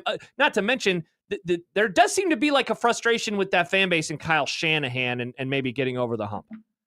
Yeah, like, look, man, like, first off, I think you bring up the great point of, like, the Super Bowl hangover. It's real because you throw so much of yourself into that, right? And, like, when you come up short, especially tight, man, it's absolutely brutal, right? And especially if you've done it twice, man, it's tough, right? So, yeah, I'm with you. Like, that was a good call by you guys, right? Number two, like, if you're the 49ers, I mean, if your fans getting all over Shanahan, dude, he's won a lot of games, man. There's a lot of fan bases that would love to have those problems. So it's like, let's have some perspective here. I think the biggest thing for me, number one, they got to figure out these injuries. Like, why are they having way more injuries than everyone else in the NFL, and it's coming to their star players? It seems like they deal with this a lot. Number two, what are you going to do with Brock Purdy? And what I mean by that is, how much are you going to pay him? Because they apparently have one of the best accountants in the NFL. I don't know how they stay under the salary cap, but they do. But, you know, they kind of built this team on, we don't have to really pay a quarterback. That's why we can afford everyone else. Well, now you might have to pay a quarterback. You know what I mean? So how do they figure that one out? And then number three, it's just identifying your team leaders and resetting and saying, fellas, like, we're one of the best in the NFL. All right, we had a bad year. It happened. Now let's go get it. You know what I mean? Like, this window's still here, which it is. Like, they have talent everywhere. But I think the biggest thing is the Brock Purdy situation. And then two, like McCaffrey, can you just get him back healthy? You know what I mean? Like, they've got to figure out what's going on with these injuries. Allan, if you had to pick one of, right now, either 4 seed, so it'd be either Tampa Bay in the NFC or Houston in the AFC, which one would you have more confidence in pulling off? Let's say they have to play the number 1 seed in the second round. Which one do you think has a better chance of making a shocking run out of those 2 division winners? Yeah, Tampa. I would go with Tampa, man, because, look, I rock with Baker Mayfield. Like, this guy, you know, he gives you all he's got. Sometimes it's awesome. Sometimes it's okay. Houston, I've seen every game they've played this year, and don't get me wrong, C.J. Stroud, stud. All right, I love their coaching staff, love everything about it. D'Amico Ryans is awesome, but they have 2 serious problems, man. Their defense is really good, but it's kind of falling apart because they have to depend on it so much, and they cannot score points in the second half of games. I don't know what goes on with that locker room and that team, but they get out-coached in the second half of games consistently. The Titans just went over there and beat them. The Titans should not be doing that at all. Look, man, I would go with Tampa. Like, they have pieces. They got a defense. Vita Vea, if he's healthy, it's going to be tough to run the football. I'd roll with Tampa on that one for sure. Even though it should be Houston. It should be. It should. They got way more. Yeah, absolutely.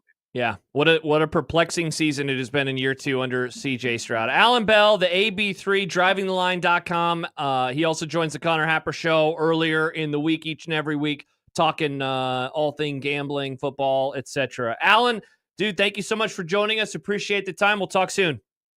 Man, look forward to it, boys. You have a good weekend. Take care. Take care. Allan Bell joining us on the 42 Degrees, The Source hotline. I know that you have long been a fan of the Baker Mayfield Bucks. I can't remember where you were not a Baker Mayfield guy with the Browns, which is so interesting how your view on him has completely changed. I have a topic that formulated in my brain well after you asked if there was something I'd want to talk about today. And so I will bring this up off air. Oh, okay. And see if you want to get into something like this. But Baker Mayfield fits in the same category of where this would go. Okay. This is a player that I was just completely out on. Yeah. Like, didn't like his personality, didn't like him, didn't think he should have been the number 1 pick, didn't think he was going to play well in Cleveland.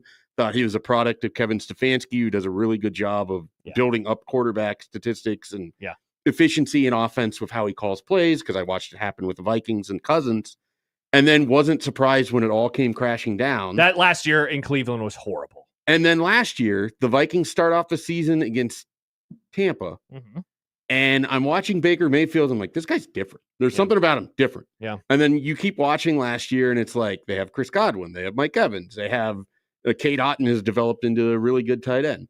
And you just keep sort of noticing, like, they can score points on anybody. They now have 2 running backs in Bucky Irving and Rashad White that probably have a little bit of fumbleitis, and so that's kind of scary, but both of them are home run hitters. Yeah. Both of them can hurt you in different ways. They have a fascinating offense. If you go look at their schedule of who they've lost to, they don't have a bad loss. Yeah, it's the who's who. I mean, it's the Falcons twice. Like, it's the Chiefs. Their worst loss is arguably a 3-point loss to the 49ers. That came in a stretch where they didn't have Mike Evans or Chris Godwin. And Chris Godwin's out for the year, so they're not going to have him at all. So they lost to the Broncos, and not good in terms of score, right? They lost 26-7, but that followed, funny enough, man. So they beat the Commanders and the Lions to open the season. So they beat 2 playoff teams. Then they beat the Eagles. So that is division champ, number 1 seed, and a wild card team that they beat in the first 4 weeks. 3 playoff teams are 3-0 right there. Yeah, and so then they lose to the Broncos. They lose to the Broncos. They lose to the Falcons. They lose to the Ravens. In Their what was worst it? loss is the Falcons. Basically. Yeah, because they've lost to the Chiefs. They lost to the Falcons twice, and then you mentioned the 49er game. But yeah, since then they've ripped off. Now they haven't played good teams. They beat the Giants, they're finally the Panthers, not and the playing Raiders. everyone that's upper echelon. But hey, look at the rest of their schedule. After they get by the Chargers this week, they have the Cowboys, they have the Panthers, and they have the Saints again. So it wouldn't shock me if they beat the Chargers. Oh, definitely not. I think they have to. Well, the Chargers are also coming off a bunch of tough games too, and I guess it's in LA, so they'll have to travel across the country. But yeah, it's a good team, and I think last year showed that. What changed about him? Because you bring up a great point. Like, how much credit do we give that? I mean, he wasn't there very long, but he was in LA with McVay, and I still wonder if that was something, because he had been with Carolina, and obviously that is its own beast of negativity. But then he goes to LA. He has that Thursday night win. I remember it knocked me down from 2nd to 3rd in the pickup contest, which I'm still mad about. But he played really well. He did. They got off to a slow start. He just got there like the day or two before, but he leads them down. They get the win. Last year completely caught me off guard. And again, we just ran through their schedule. No bad losses on their schedule. I'm still going to respect the 49ers loss in there. And that was the game that he had the weird Bosa's grabbing his arm on McCaffrey's 4th down. playing in that game. And remember, he throws the ball, he converted, and Tom Brady's like, I've never seen a play like that. I'm watching it on my couch. I've never seen a play like that. Yeah. He's had quite the year. Is it possible that Baker Mayfield hasn't changed, but my view of him has changed because he's failed and he's now picked himself back up, and I just like the redemption narrative of it? That's very fair. Whereas before it was just, I didn't like him as a person. Yeah. And he's obviously, I think, grown up. Yeah. I think there's no question. He's 21, 22, 23, whatever it is. But yeah, I mean, I remember last year telling you early in the season, this guy is a totally different quarterback. You were on the Broncos faster than anybody that I know. The Bucs. Or the Bucs, excuse me. I was not on the Broncos, and they've turned out to be better than I ever imagined. Yeah. I still don't understand that, by the way. No. Because every time I watch him play, it's like my eyes are bleeding. Yeah. And yet they win games. I mean, the annoying answer is, damn it, Sean Payton's a good coach. That is regular season. Sean Payton, sure. That's true. Let's see what happens at the postseason. No, our boy Stibbs, he's picking him to beat the Chiefs in the playoffs. Yeah. And if you mentioned peacocking earlier as a Vikings fan, if Mike Stibbs is able to hop on the radio and peacock about the Broncos beating the Chiefs in the playoffs, that would be all-timer. Absolutely all-timer. By the way, a reminder, Mike Stibbs filling in on Wednesday, the day that we talked to Mitch Holtis. So that should be that'll be nice. Yeah, that'll be a get those two together. Yeah, indeed. We'll talk some more NFL when we return. I do want to talk about Travis Hunter. There was a comment a few moments ago from Lee. Again, F Travis Hunter as Heisman. I have an easy theory on why there is so much anger about this, and I'm guessing everybody can see it coming from a mile away. But I would like to unpack this a little bit. Sure, I'd love to talk Travis Hunter. Let's do that. I don't know how many texts I've sent you this year where I'm like, oh man, Travis Hunter is the most fun player. I should search my phone and I'm going to write Travis Hunter. I think I in. even told you Travis Hunter is my favorite college football player since Cardell Jones. You did say, and then you probably said, and that's high praise. And it is high praise. God, you loved Cardale Jones. I still love Cardale Jones. Can you believe that was a decade ago? I can, and I still think it's one of the coolest things that happened in college football. It was the first year of the 14 playoff. I will never forget. Everyone wrote them off. I will never forget. They put Ohio State in. Yep, as the 4. even though they didn't have their quarterback, and they Uh-huh. won the title. And they won the title. And then 9 years later, they took Florida State out and Yep. put in an undeserving team and made up an explanation for it. Yep, indeed they did. And then that same undeserving team got left out this year where it was undeserving because they lost to Oklahoma and Vanderbilt. Yep. They scored 3 against Oklahoma Yikes. and gave up 40 to Vanderbilt. Can't really do Stay that. the hell out of the playoff. You don't belong. Can't really do that. By the way, Penn State just put the finishing touches on set number 1, 25-15 over Marquette. So 1-0 early there in State College. And if you missed it earlier, Creighton 3-1 over Texas. They move on to the Elite Eight. Of course, we await the Nebraska volleyball game that is coming up later tonight versus Dayton, 8:30-ish start. We will see what happens there. They will, if they're able to win, they'll face the winner of Wisconsin and Texas A&M, which is a game that is a little bit earlier. When we return, Travis Hunter, we'll talk about that. We'll talk some NFL today. We have Kent Walgamont this hour and so many more things. It's a One Beer Friday brought to you by Cross Drain Brewing. And don't forget to listen in for that droppity drop from Nick, and you could win $50 to Lay Voltaire. It's Unsportsmanlike Conduct here on 1620 The Zone.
Josh, Mike with you on this One Beer Friday brought to you by Cross Drain Brewing. Again, get in what you are drinking like Derek just did. He's actually enjoying something from Cross Drain, an inflatable snowman, which I know we have some of in our fridge right now. Nick? We do. And Nick will slide on into those DMs later on tonight to one of you, and you could win $25 that you could enjoy yourself or give to somebody no matter how you want to do it. As a stocking slider. It is still AM radio. All right, let's get into Travis Hunter. So I mentioned it.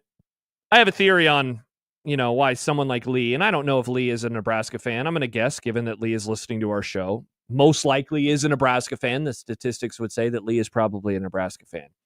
I know that there is quite a bit of debate here locally. I mean, it's probably happening, Schaef, in every message board around the country that watches college football. They are having Genty versus Travis Hunter conversations, which, first of all, before we kind of dive into it, this is kind of nice that people care and that there's not a quarterback involved and that it's a defensive player and a running back. And I think, and I know that Hunter also plays receiver very well, I might add.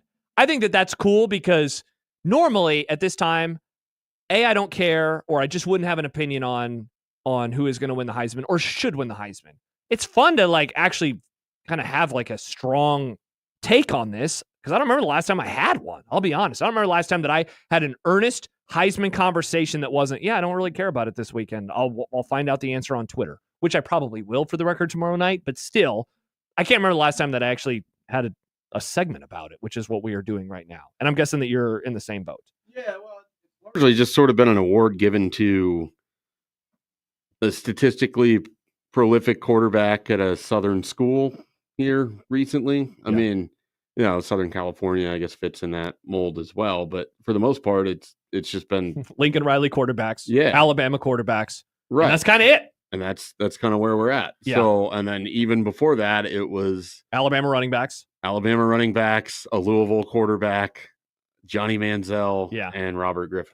Third. So there hasn't been, Devonta Smith was the last time I was like, oh, cool. This is going to someone that was cool. Yeah. Who's not normally getting their position doesn't get represented. Yep. It's nice to see someone, win this award that has went out and had a great season that isn't a quarterback or is just, but it's an Alabama player. So it's not like it's still part of the whole machine.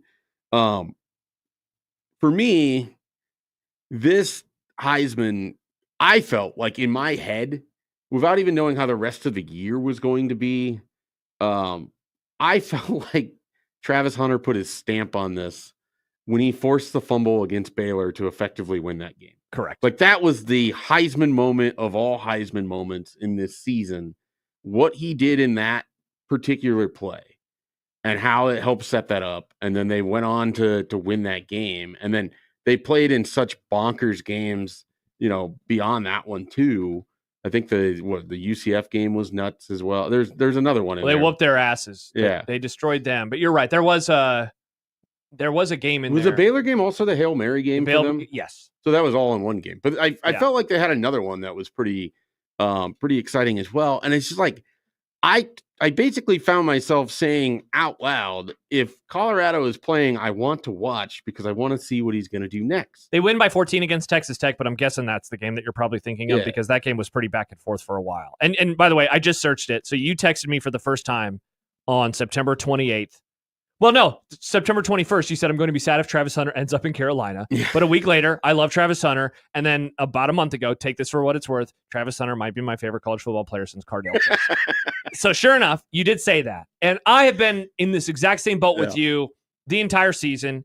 He is, this is incredible. What we are watching, and this leads now into... We've never seen this before. And that's why, to me, it's so obvious that he is should be the winner and will be, right? Everybody knows. Massive betting favorite. Yes, he's going to win the Heisman Trophy tomorrow.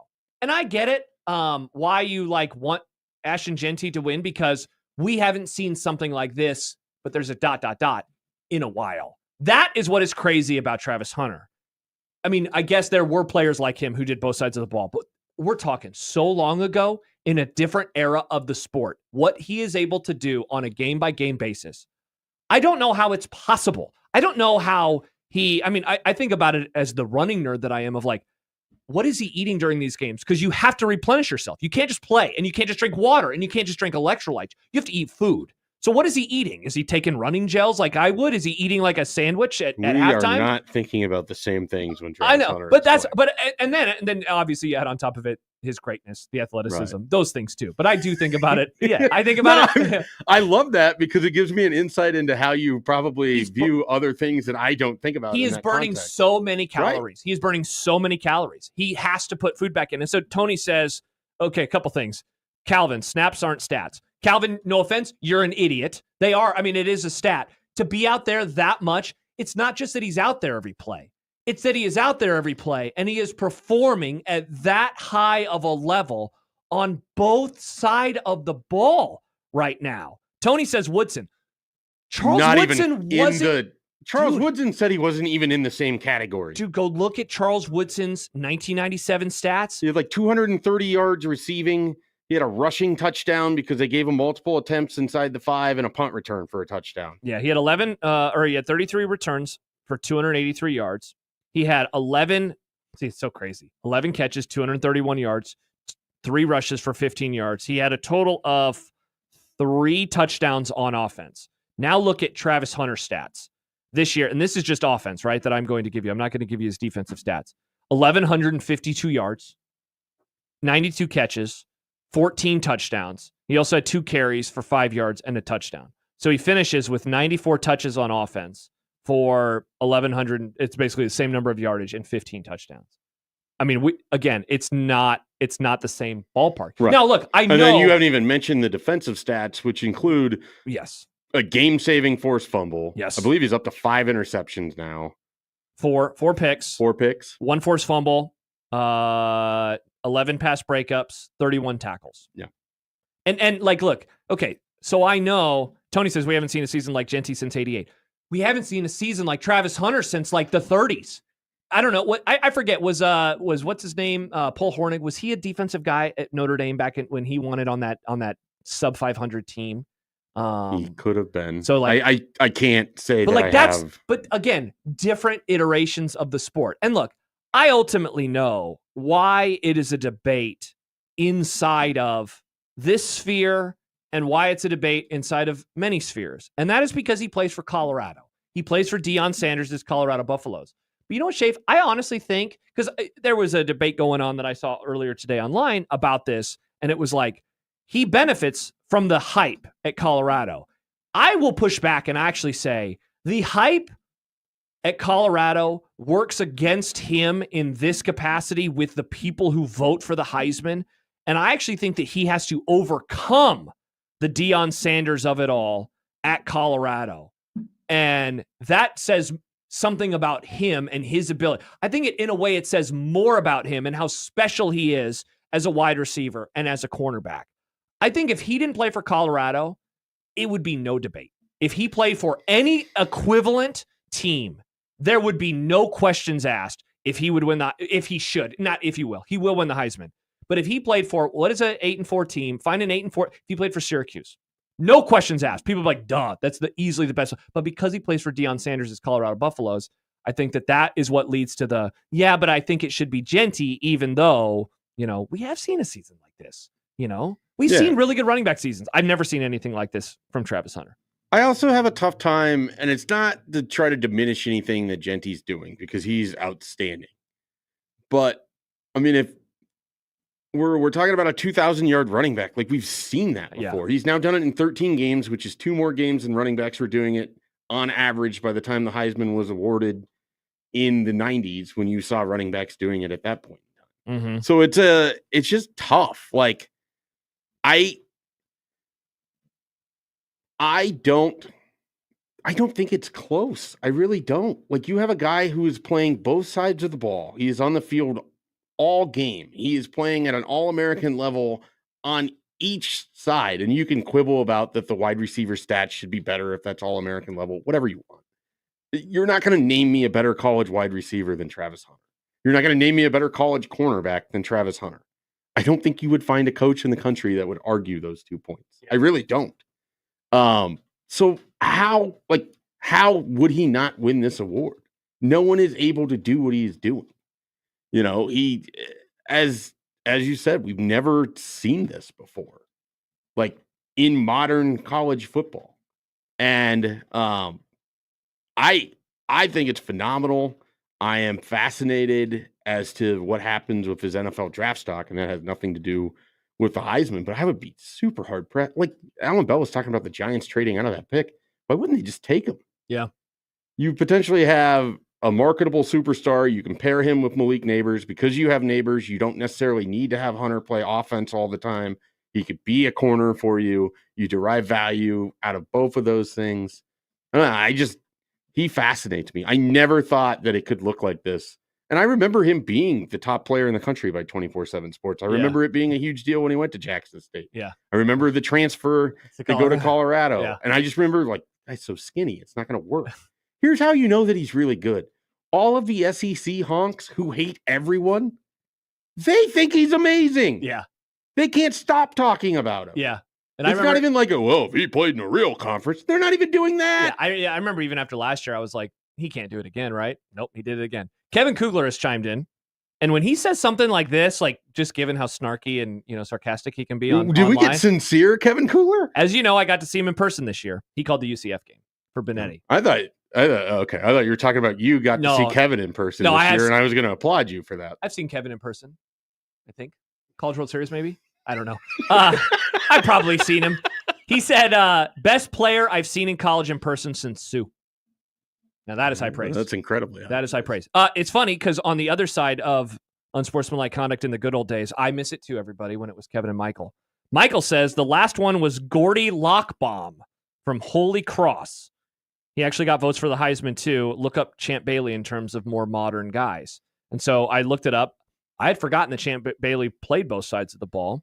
He had 47 catches for 744 yards, 5 touchdowns, 16 carries for 84 yards, no touchdowns. So he had 5 touchdowns on offense. And obviously Champ Bailey is one of the best shutdown corners in the history of football. But even those numbers pale in comparison to what we have seen from Travis Hunter. He's incredible. He's going to win the Heisman tomorrow night. And again, the argument that I'm making is I think he is overcoming the hype. I actually think the hype for Colorado works against him.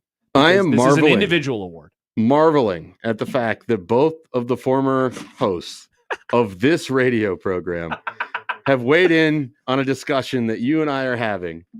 And it all just goes back circular to like April of 2012, the first time that I was ever a guest on Unsportsmanlike Conduct. Just an incredible moment. Oh. You were the producer. And there is one of those guys. It's Michael Severe. Hi, Michael.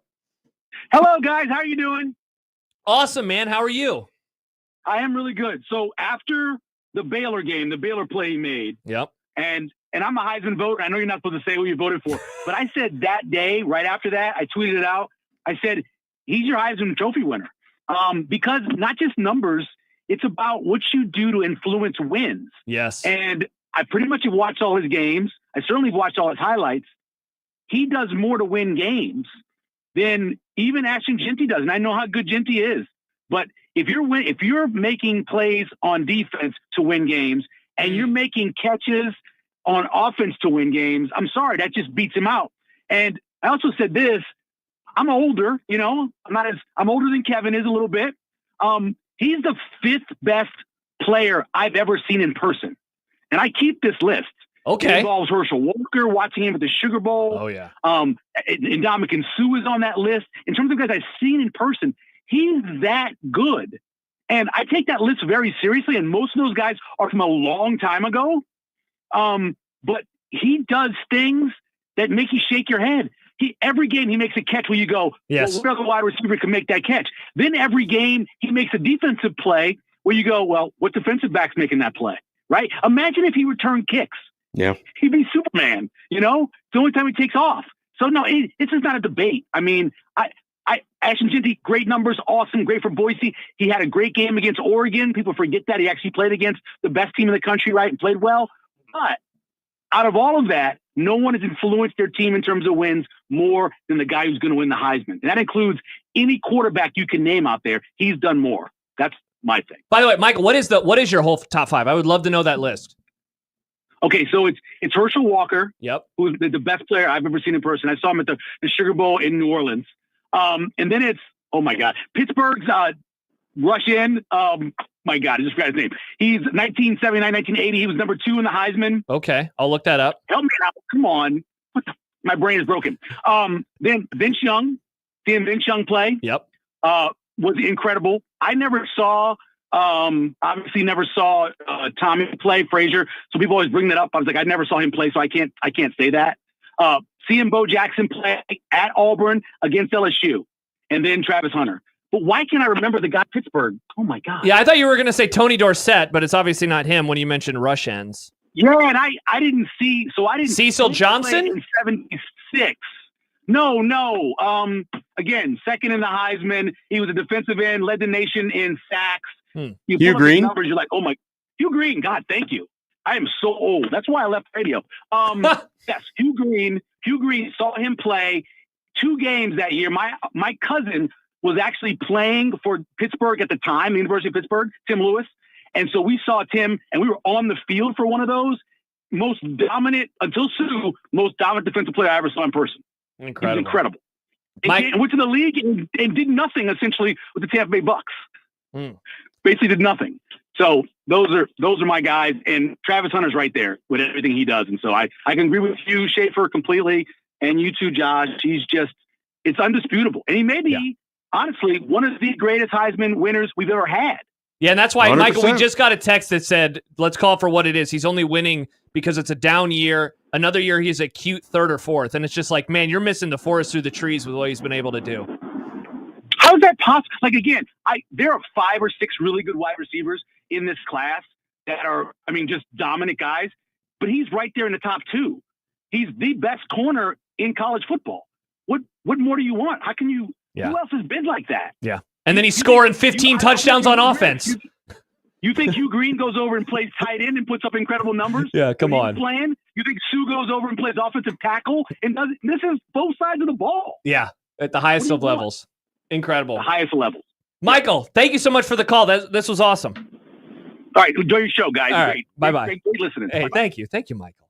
That's super cool. Fired up Michael Severe. I love it. I love it too because he is older and obviously he's going to have. He is older. It's not only that he has an appreciation for history, but he's going to remember watching guys in person. I can only go off of Bo Jackson or Herschel Walker off of highlights, right? Like Michael's like, I was there at the Sugar Bowl. I saw him play. So when he is like, yeah, Travis Hunter is this.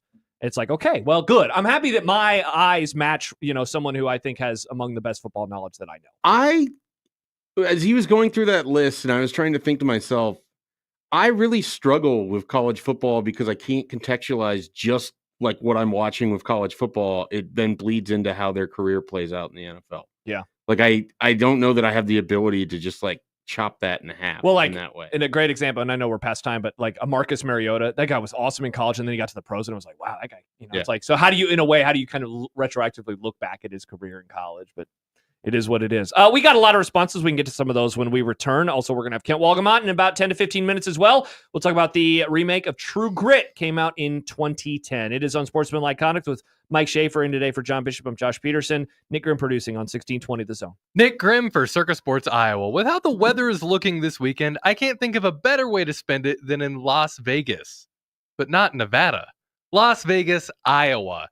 That's because Circa Sports Iowa puts all the power of their gigantic sports book in the desert, right in the palm of your hand, anywhere in the state of Iowa. Football, basketball, hockey, both pro and college games are waiting for you right now on the Circa Sports Iowa app. Live in-game lines update every single break to throw you in the middle of all the action. A load of props for you to choose from so you never run out of things to do. And of course, those very nice, tight money line splits that really put all the power right in your hands. And when you do win a lot, they won't even limit your account like some of the other guys like to do. Imagine being punished for being right about something. It's insane to me. Circa Sports Iowa won't do that to you. Download your new sportsbook today. Never look back. Download Circa Sports Iowa today. If you or someone you know may have a problem with gambling, call 1-800-238-7633.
Quickie before we talk to Kent Walgamont about True Grit, this week's movie club edition. Josh Peterson and Mike Schaefer with you today. A lot of responses. Won't have a chance to get to them all about Travis Hunter. I did want to read this one, though, because I guess mainly because it kind of picks a point of contention in my argument. Travis writes, I'll disagree somewhat with the premise that Hunter has to overcome the CU hype to a point. If he was at somewhere like Syracuse, we would be talking about him being like 4th or 5th.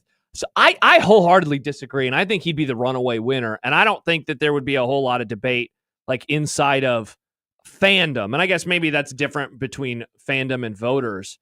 But I feel like a lot of people that are, and I don't want to say like you people are like lying. You people. But like, don't you, the Colorado of it all is hurting him in the debates, right? In terms of fan debate, because people dislike Deion, they dislike Colorado. And certainly locally, people dislike Colorado. I feel like he has to overcome that because this is true recognition of him as an individual. Maybe I'm wrong, though, on saying that opinion. I feel like, and it might have just been me being swayed by the message board aspect of my job or the Twitter aspect of my job. But when that podcast came out after the Nebraska game and Travis Hunter was just completely heaping praise on Nebraska fans and the environment and the atmosphere in Lincoln and how he's never played in anything like that and he doesn't know if he'll play in anything like that. I thought there was just this huge run of, yeah, that means, like it totally flipped it. Because I think if you divorce yourself, Travis Hunter, from the Sanders family, yep, like he's not one of those sons. Correct. He just happens to play for the coach and alongside the brothers. Yeah. It's just I think people really want to lump them all together, and he's his own entity. I'll say this: if he played for Syracuse and they're 8-4, and it's not just what he's doing in terms of snaps or numbers, it is the flash plays. Like if Michael brought it up, right? He is winning plays on defense. Like some of the catches that he has made for touchdowns with defenders draped all over him. Yeah. I mean, there are some amazing Travis Hunter photos out there of just ridiculous high degree difficult play catches. Yep. High degree difficult plays in general. He seems to be an incredibly instinctive, smart football player on all of it. That is going to show out in the sport, regardless of where you are. Mm-hmm. Robert Griffin III won a Heisman at Baylor. Travis Hunter would have won a Heisman at Syracuse. I believe that. 100%. It would be really hard for me not to believe that because it would show up. Because you know what would be happening? Syracuse would be winning games and there'd be highlights of it and people would be talking about it. Yeah, just like we do with him now. And Fran Brown would be talking about it. And the ACC coaches would be talking about him all the time. And who has the ACC contract? It's ESPN. Yeah. So who's going to be talking about him? Blow it up even more. Yeah. There we go. By the way, somebody brought up Chris Gamble before we talked to Kent. He was at Ohio State, a part of that national championship winning team in 2002. Has one of my favorite plays of all time when Brent Musburger yelled "Holy Buckeye." Chris Gamble, 31 catches, 499 yards, no touchdowns. He had a touchdown rushing. He had a touchdown on defense. Again, we are talking about something in terms of what Travis Hunter is doing that is on an entirely different plane from any of the both sides of the ball guys in our lifetimes. If Travis Hunter was at Georgia, we would be discussing him in the upper echelons of greatest college players of all time. Correct. Yeah. Because there would be no argument about the competition that he was going against. Yep. The eyeballs on him every week would be immense. Yep. The opportunities to make plays in these games would be immense. Why I wanted so badly to see Colorado in the college football playoff is to get to see Travis Hunter going against, if they get in as the 12 and they were to have played Texas, it'd be fun. That would have been incredible. Yeah, it would have been a lot of fun. But instead, they would have been the 4, right? Well, the Big 12 champ is the 12, so yeah, it's Arizona State. No, Arizona State is the 4. It's Clemson. Yeah, you're right. So they would have had a bye. They would have played the winner of Texas. Arizona would they have State. been in front of Clemson? Yeah, I think so. So then they would have. Oh my goodness, that would have been insane too. They would have been on it. They would have already been into a game and then could have caught like Notre Dame or Ohio State or however it would have lined up. Pretty crazy. But unfortunately, they got absolutely worked by Kansas. And then Kansas loses to Baylor. And then it comes full circle with Baylor. All right, when we return, Mike Schaefer gave us he didn't give us True Grit. The Coen Brothers did, among others. Other people gave True Grit. The Yeah. Coen Brothers made True Grit. Yes. I selected. Mike Schaefer picked it. We will talk about that. It is time for the movie club with El Kent Walgamot. Our first one I guess we did do it last week. We did it last week. Our We're first just one in outside. weeks. That's right. We were outside. We've had a weird schedule because of the holidays. Kent Walgamot joins us next year on 1620 The Zone.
Friday, the final day of the week.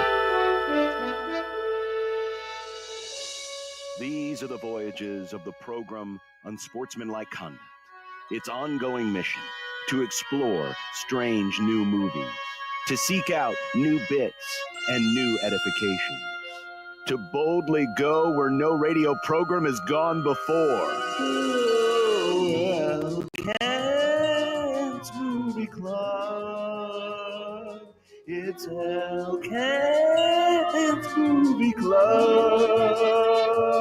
Elkent's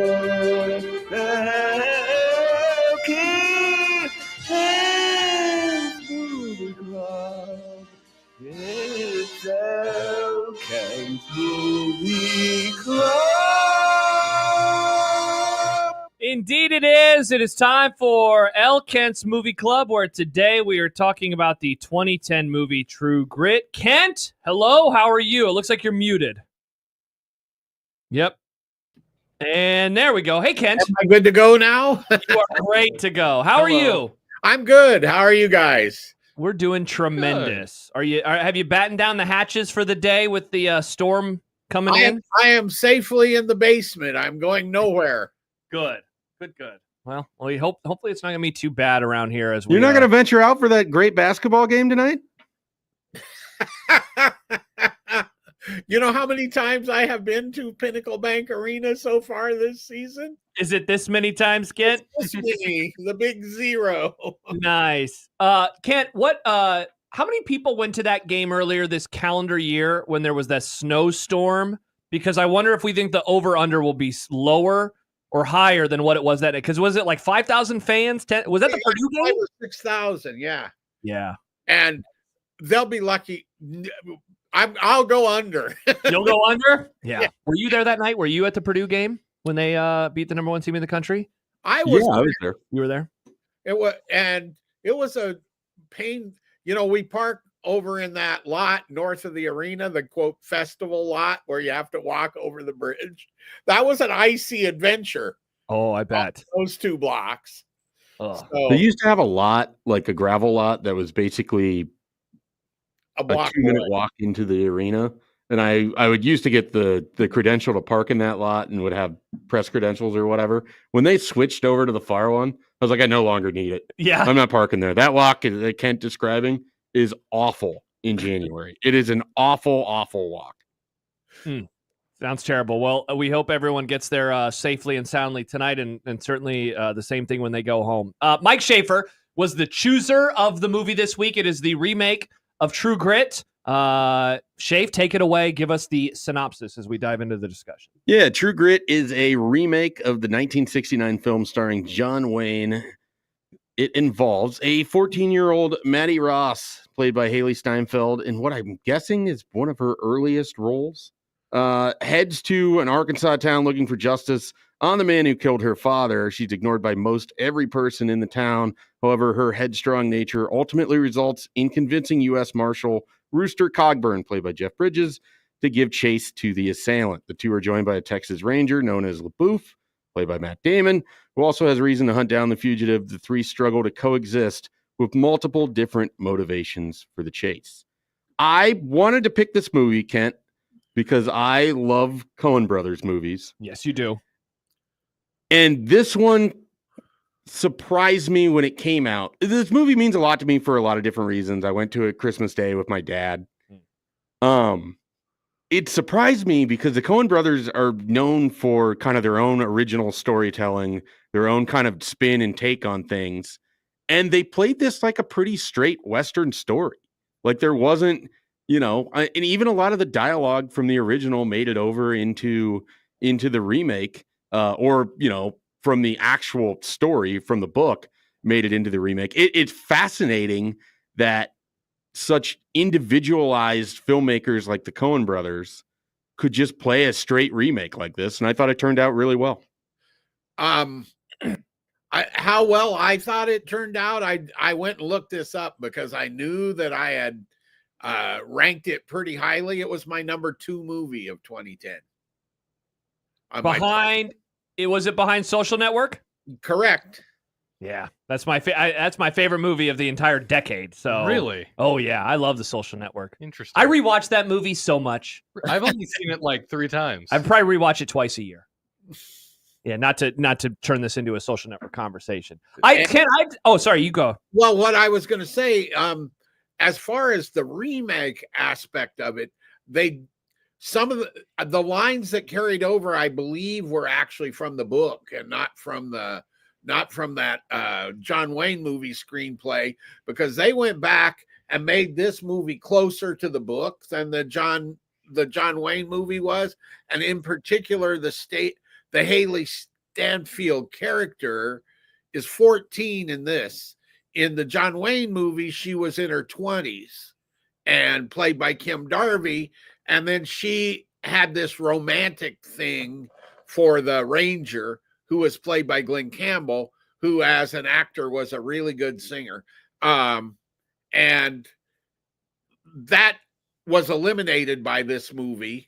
And it also made her ability to kind of survive in the Western territory much more problematic than somebody in their 20s who'd shown herself to be pretty capable of doing some stuff by that time. So that changed that's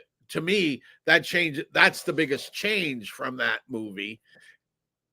And then you throw in really the interesting thing. This is the only John Wayne got his only Oscar for the role, and Jeff Bridges got nominated for an Oscar for the same role, which I believe is the only time that's ever happened. Oh wow! That like the same character, same character, same basic movie. 2 different actors got Best Actor nominated for it. Interesting. Kent, Schaef said it a few minutes ago when he was setting this up that, the Coen Brothers movies, I mean, they certainly have a way about them, right? Like there is a very specific kind of flair and maybe dialogue or storytelling mechanisms that they use. And when he mentioned that this is more of a straight Western, I was thinking of No Country for Old Men, which came out 3 years before this. And that is my favorite Coen Brothers movie. And that one messes with time a little bit. And there is a little bit more, I guess you have to guess on what happens to some characters. I mean, one very famous death in the movie, they don't even show it. It happens and it's over. And suddenly they mess with your expectations. They subvert your expectations in a way that you were totally unprepared for. Which I remember the first time I saw that, I was like, I don't really like this, but I was also an 18-year-old moron. Whereas now I watch that movie and 34-year-old moron. 36-year-old moron, double the age. But this movie, much more straight in terms of its storytelling and in terms of how everything unfolds.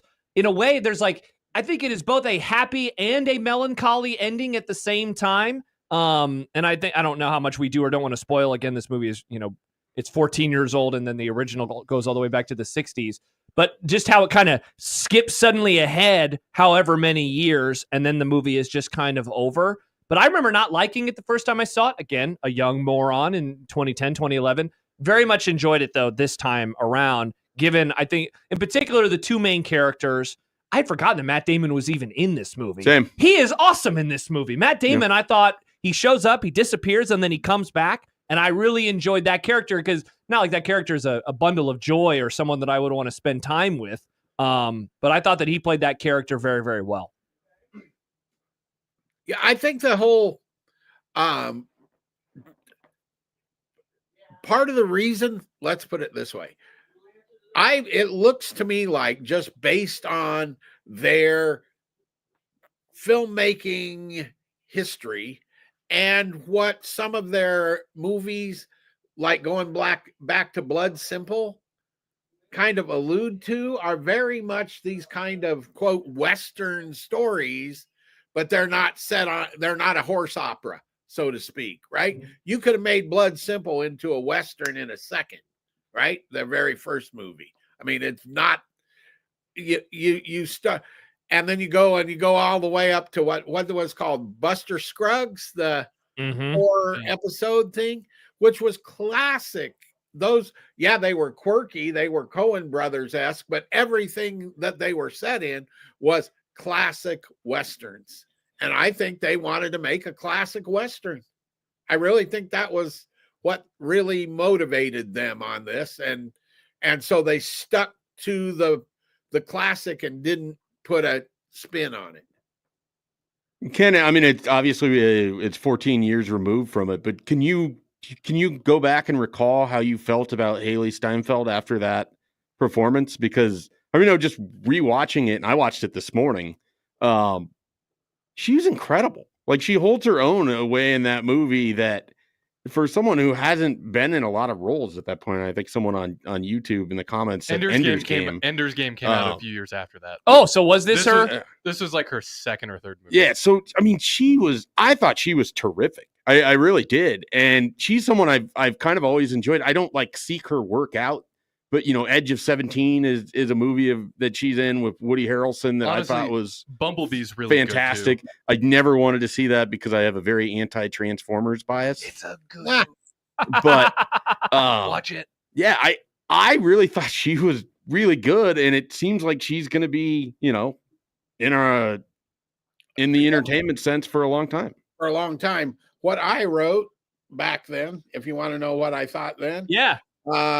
This is what I talked about before, so you get this. The major change created by adhering to the novel is that Maddie Ross, the girl who hires Cogburn to track down the drifter who murdered her father, is 14 rather than about 20.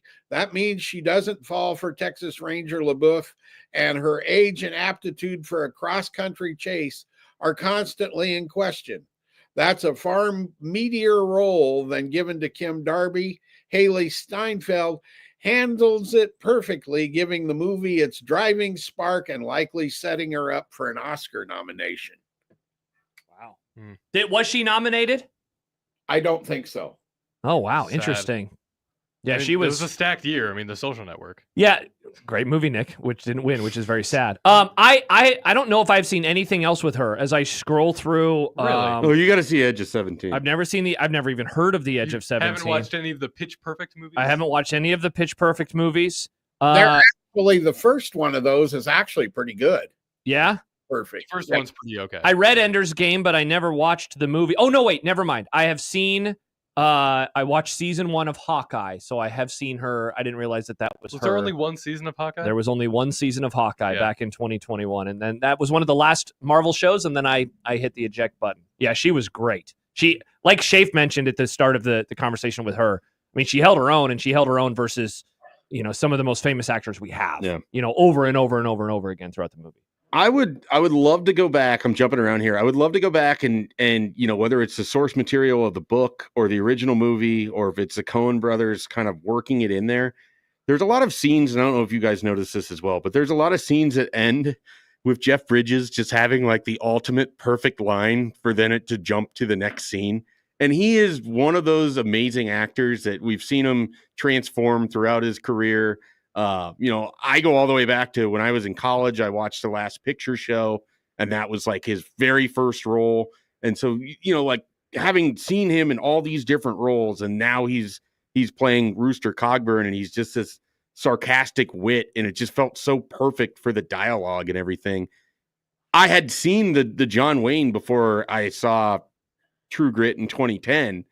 It's like hard to square those up as the same Rooster Cogburn. Like they don't fit for me. Like it's wild because they both got nominated and people really like both performances, but they're just wildly different actors, wildly different personifications of Rooster Cogburn.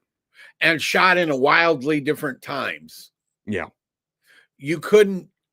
Jeff Bridges' performance wouldn't have flown in a 60s Western. It's too sardonic.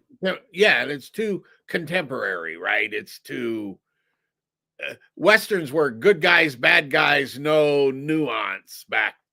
So no gray. So remember the thing that I think about it with Jeff Bridges here is this came the year after Crazy Heart. I love that movie for Crazy Heart, and then turned around and did this and got Oscar nominated. This was a guy at his absolute peak at the time and playing, I mean, I hadn't really ever thought about comparing the country singer who starts the movie in Crazy Heart by peeing in a jug while driving to a motel with Rooster Cogburn. But it's not, they're interesting characters, shall we say. Nick, what did you think of the movie? You guys, Bertie, have touched on a lot of the things that I've wanted to touch on. There's one thing that I've been trying to kind of reconcile with myself just over the last, 10 years or so. I have never, growing up or whatever, I've never really liked Western movies, like the Clint Eastwood movies. Like, I understand why people like them, but I could never get into them. I was always more sci-fi. The first movie, Western, that I actually watched that I enjoyed was 3:10 to Yuma. The remake? The remake of 3:10 to Yuma. I love that movie. And then over the years, I've realized that I like modern Westerns, but not the classics. The classics. And I don't know what the reason for that is, because a lot of these, like, I love this movie, but it's the same. You guys said it was basically the same story as the other one. But if I sat down and I bet if I watched the old one, I think I would have a hard time getting through it. When this one, I was locked in. Oh, sorry. I just don't know what that is. Two things. One, I this is my theorem anyway, and I've presented it a couple times. My view is that sci-fi movies replace the Western, and they're the same. And most sci-fi movies are Westerns in space to some man. True. Right? That is what Firefly is. Yeah. So it's kind of a substitution thing, right? So that is, and then the second thing is filmmaking style. One of the reasons you probably don't identify with those old Westerns in particular is that these were not expensively made movies. Okay. These were very stock produced. Henry Hathaway that directed this had been directing movies since the 20s, and he probably made 50 Westerns, right? And they made them in the same way. So they have a look and a feel and a style that's very dated. And they don't have the kind of performances that, like I was talking about, with the nuance within the script, and also with the what do I want to call it? Visual style or film it, and so for modern eyes and ears, those old Westerns just may not connect, right? Where when you see the same story done in a contemporary fashion, they will connect. But I think there's also something to people of, quote, your generation. The Western was the sci-fi movie. Okay. That's interesting, Ken. That does make sense. And it's funny. I wanted to ask you, and so this is great that it comes right off of Nick's comment. Like, what is the place of Westerns in 2024 and beyond, do you think? I mean, there will always be a place for these types of movies, I think, but it does seem to me that they do kind of ebb and flow, where it seems like some years we get like, we'll have a stretch where it's like, oh, hey, 2 or 3 or 4 Western movies are going to come out. And then suddenly it dries up a little bit. Well, and it depends on what you want to call a, quote, Western, okay? And the reason I say that is, are you talking about a horse opera, right, of guys on horses and or are you talking about a movie with the Western sensibility that's more contemporary? And by that, I'll go Hell and High Water. That's exactly what I was thinking, Kemp. That's a great Western. That was my best movie of the year, whatever year it came out. That's a great Western, but it's not something that, if you look right at it, a lot of people are not going to identify it as a Western.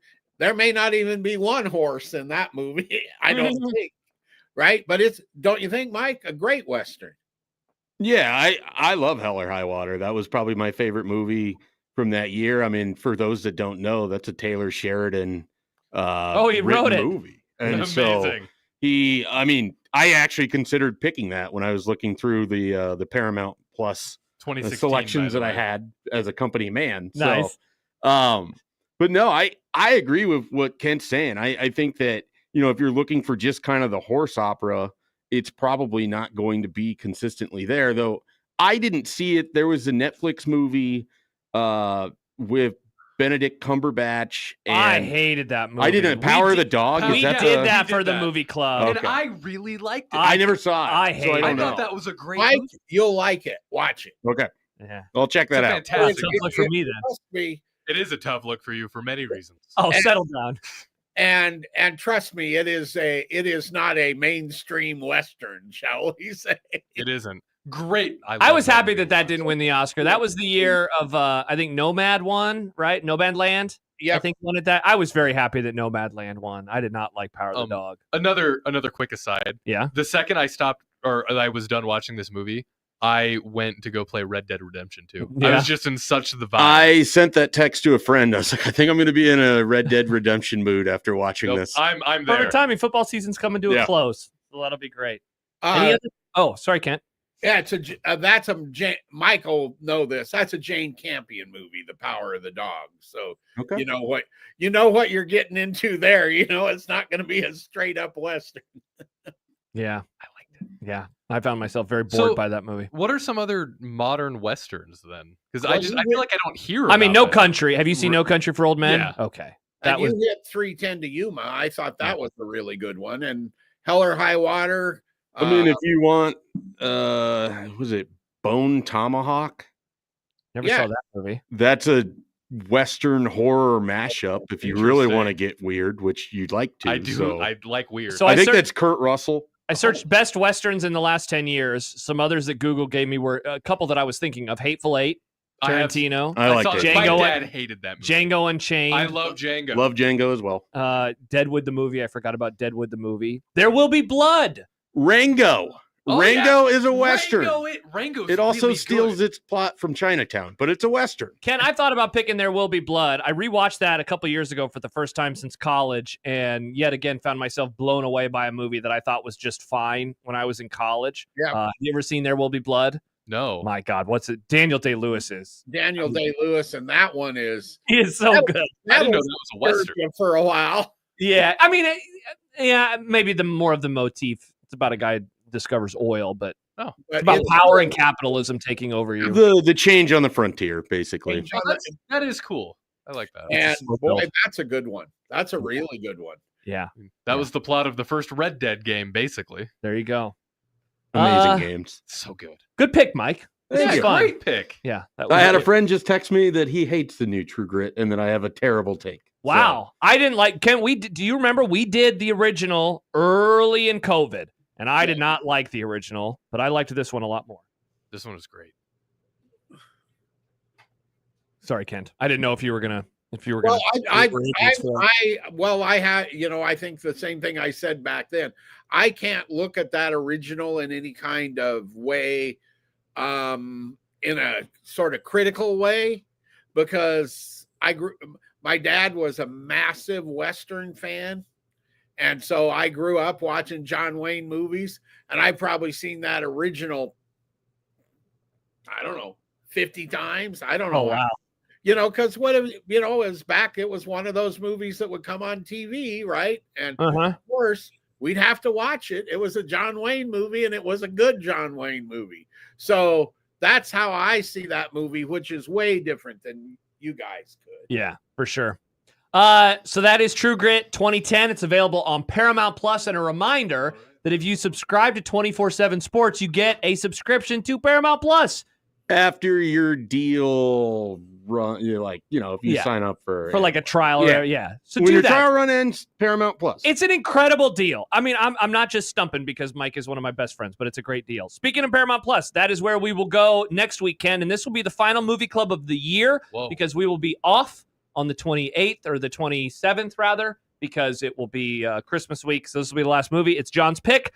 It is Trading Places, which is available on Paramount Plus. I've heard of this movie. Kent, get it ready. I've never seen it.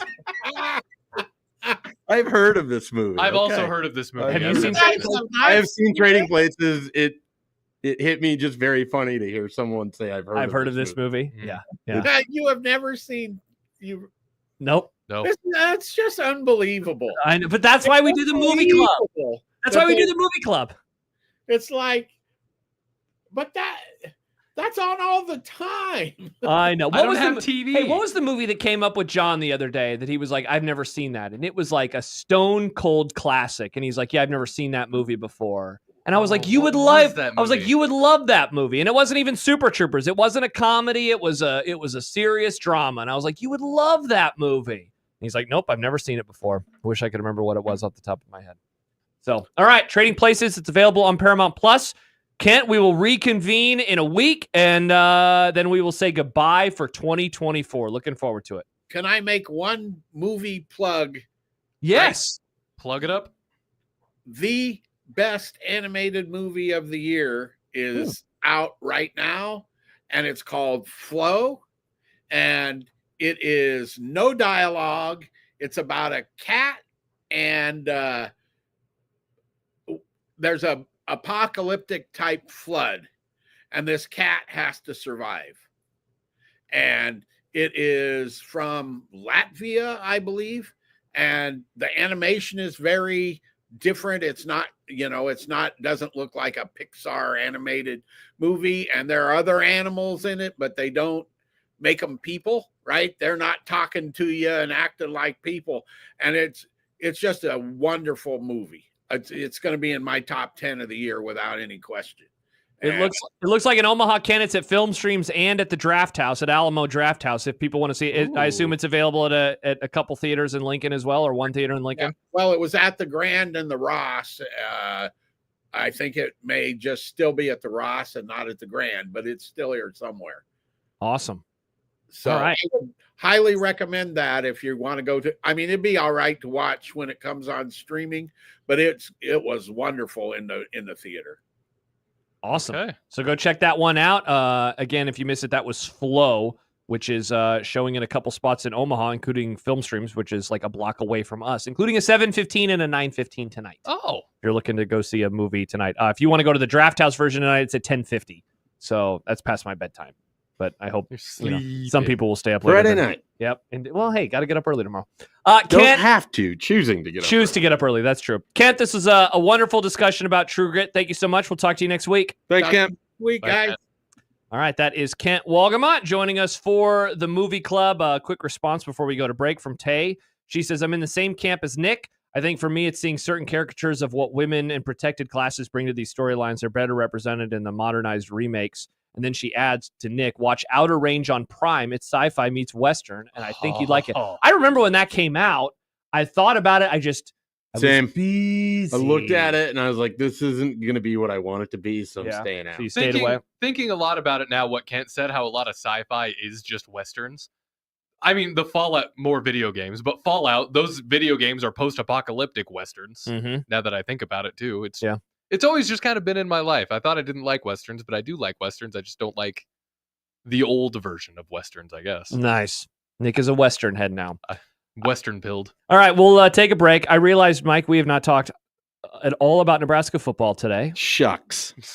We barely talked about the NFL today. Well, that actually makes me sad. Yeah, and we have many other things. We have a college football playoff discussion coming up in the happy hour. A reminder, it is a One Beer Friday, brought to you by Cross Drain Brewing. Let us know what you're drinking. We've had many people on many sides tweeting in their brews with the hashtag One Beer Friday, and keep them coming, because one of you lucky folks will win a gift card to Cross Drain that you can enjoy around the holiday season. Also, keep your ear out for a dolphin noise. Yep, because you could win a gift certificate to Les Voltaire. Caller 4. Reminder, you can sign up for 1620, the email today. You get exclusive links to videos that sometimes are hidden on our YouTube page, like Nick's vlog about our trip to Las Vegas. Great prizes, contests, and a whole lot more. Sign up today at 1620thezone.com. We'll return and get ready to wrap up another week ahead of a One Beer Friday here on 1620 The Zone. Looks like Riley.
Josh Peterson, Mike Schaefer, and Nick Grimm. It's Unsportsmanlike Conduct on this One Beer Friday here on 1620 The Zone and 1620thezone.com. You can also watch us live on YouTube, on zonetv.live.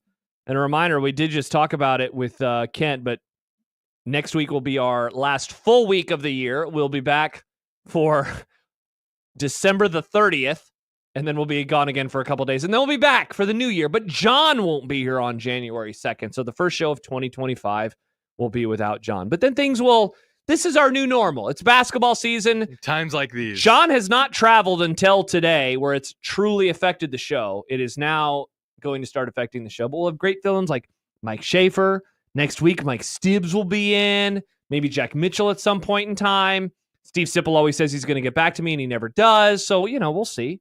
But hopefully a lot of Mike Schaefer. Especially in January. We got to talk about the NFL. We haven't even discussed the fact that you asked me to fill in. I agree to fill in. And, of course, it's a weather potential day. When you you weren't listening on your drive in when we mentioned your wallet. So when you called, because for the record, it wasn't me, it was Happer. When you called, my first thought was, he's going to say he's going to do the show from home because of the weather. And so I was like, that makes sense.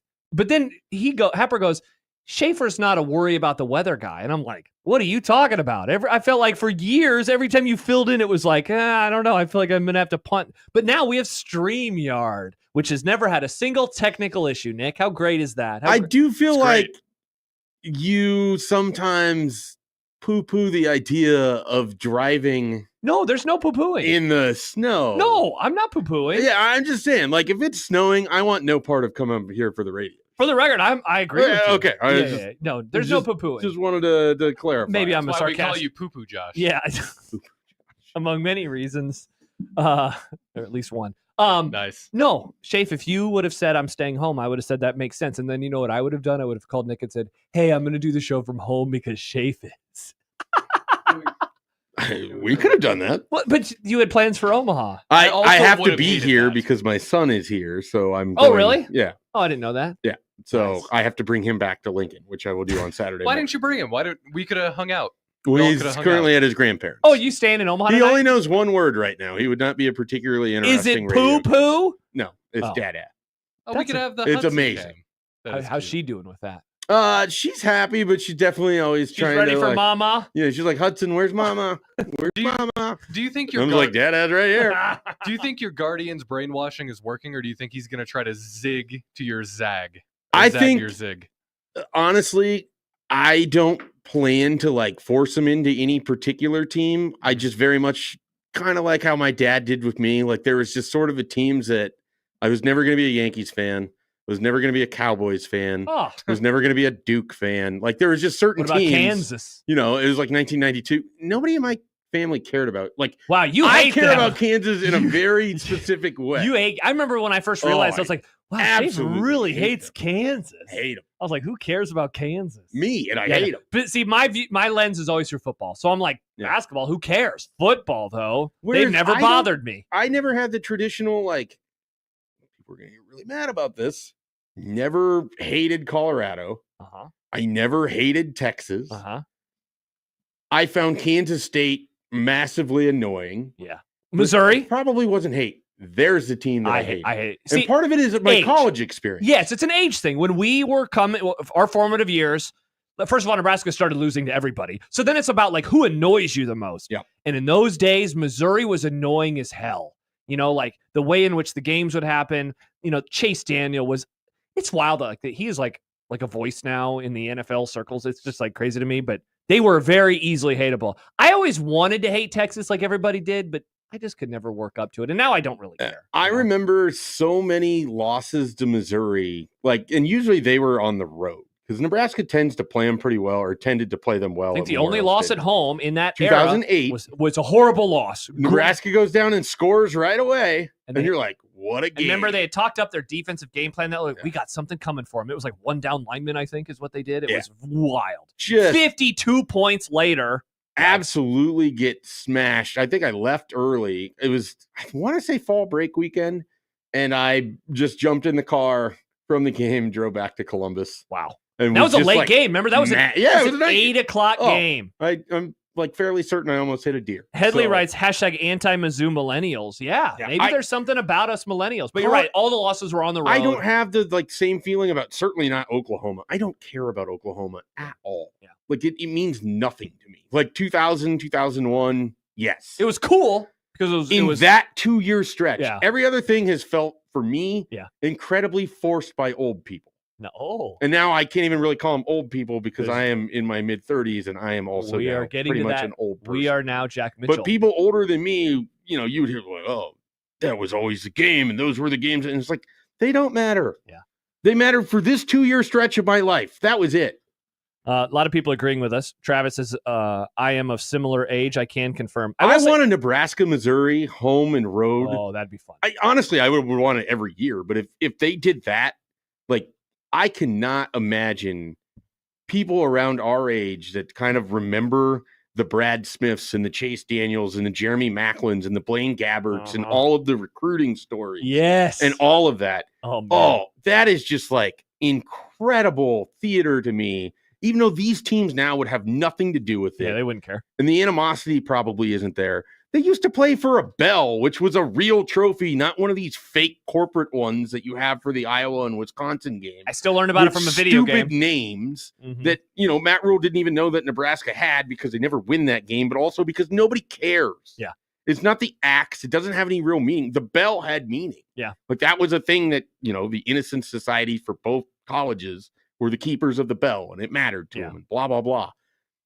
Oh, I would love Nebraska. That stadium in Missouri. 2010, when they came in late October day and Roy Halou rushed for 1 billion yards, like that was a madhouse. And when they stopped them on the goal line, when that defense, they got all the way down to the 1 yard line, and I have never heard a timeout or a delay of game or a false start, whatever they got. I've never heard a cheer so loud in that moment. It was awesome that day. And it was a great weather day. It was a perfect late October day. I wish I almost kind of want to just call up Max Olson so he can confirm this. But one of my favorite reporting experiences ever is a college reporter, Daily Nebraska in 2009, Thursday game on the road. Classic. I have the column, you know, it's newspaper. So we have a deadline. And back then, like every 30 minutes that you went beyond deadline was like $1,000. Like it wasn't it was a lot of money for a college newspaper. Like if you're missing your print deadline and they have to extend it for you, they're charging you a lot of money for it. So like you have to have everything ready to go for when this game is over. And what was your deadline? Do you remember what time it would have been? It's basically they were giving us to the end of the game, but then like 15 minutes after the game, you had to have a story filed. Yeah. Like if, you know, I had a column that was going to go into the paper and then there was going to be a recap and then we'd have some second day stuff online with quotes and everything. Yeah. Well, I had my column basically written going into the fourth quarter. Nebraska didn't have any points. Correct. Looked like complete crap. Looked like they had never or was never going to play against any team that had any semblance of a defense. This is coming off of the Virginia Tech game where they turned a 1st and goal into a punt. Yep. So it was not high times of 2009. That's why it's always funny when people talk about 2009 and sort of revisionist history, how people felt about that season. Yeah. It was great leading into that Texas game. Yeah. It wasn't great necessarily when they got waxed by Texas Tech, when they lost to Virginia Tech, Iowa State. and you had the Iowa State game. Like we forget about all of that. Yeah. You think about Sue. And the first 3 quarters of the Missouri game. But that fourth quarter, the Gomes interception, I think it was Gomes. Yep. Sue just becoming an absolute, and he's always a monster, but specifically that quarter, a monster. Roy Halou rips off the big run.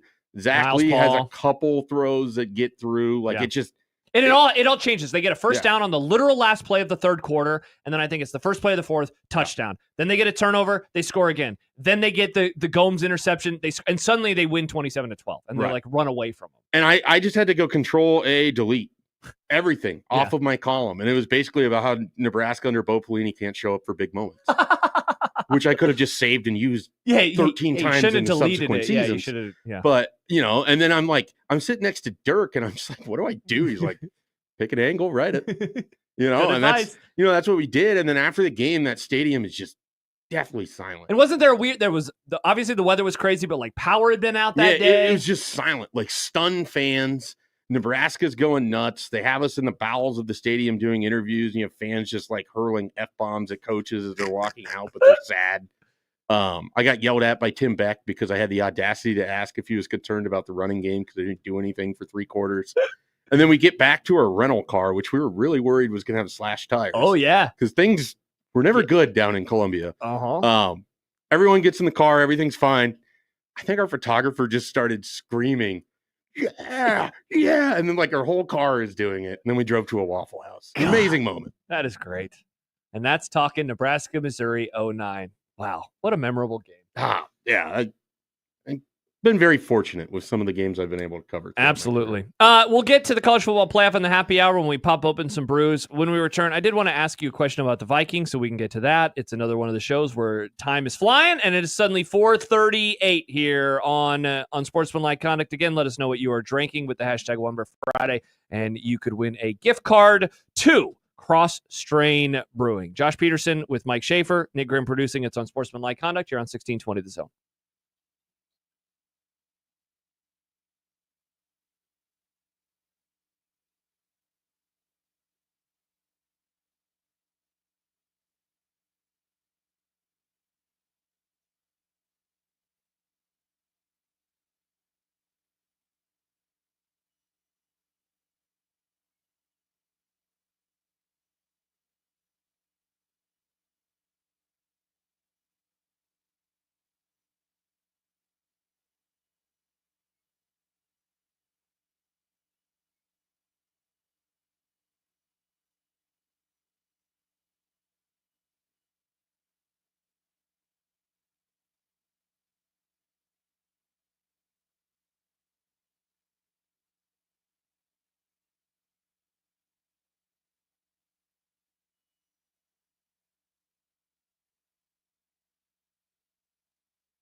Josh Peterson, Mike Schaefer with you. Seems like a lot of people enjoyed reminiscing about the 2009 Missouri game. Travis says that was a great segment. The Bell shall forever reside in Lincoln, and it's a photo of the crying Missouri player on the sideline.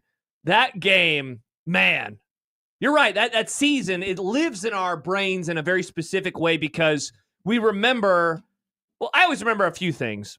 Obviously, you remember Virginia Tech, and I'll go in chronological order. Virginia Tech, Missouri, but then I always think of Iowa State, and then, of course, you get to Texas. And there's a lot of other stuff in between. You know, there's the Kansas game that's back and forth until Nebraska runs away in the fourth quarter. The Colorado game is close, too close for comfort at times.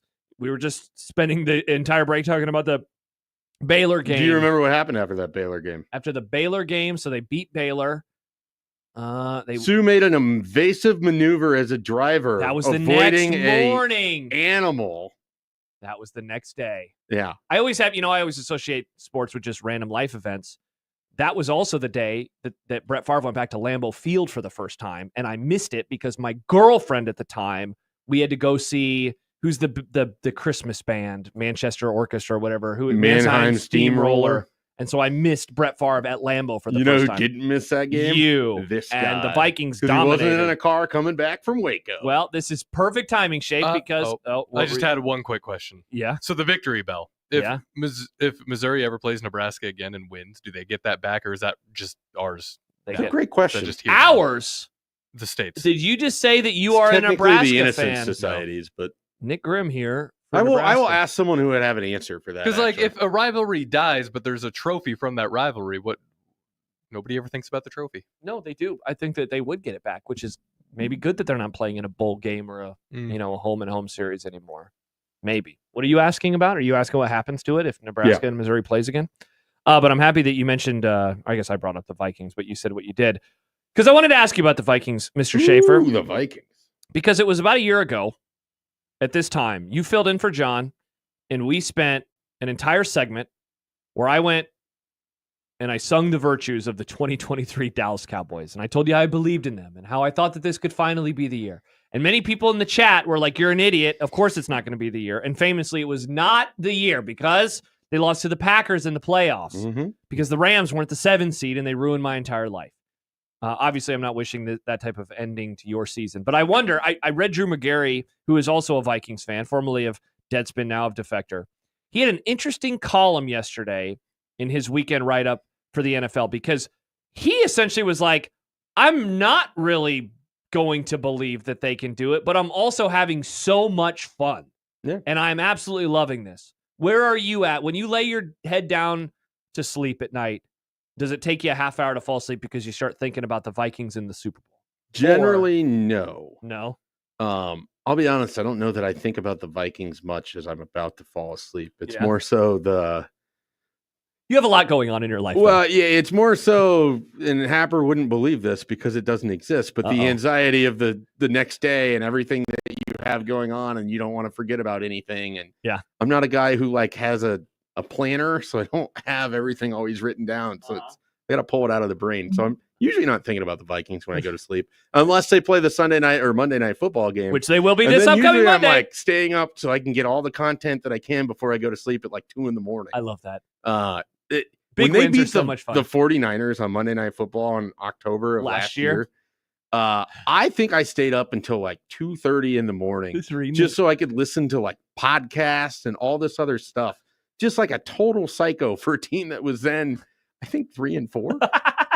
They finished 4-4 that next week because the next week was the Packers game where Cousins tore his Achilles. But I say this and it gets lost, I think, sometimes, and it's hard to believe it, but I think because I've just been so snake bit in trying to see a team that I care a lot about win a title and it hasn't happened, I often tell myself that you have to enjoy the journey.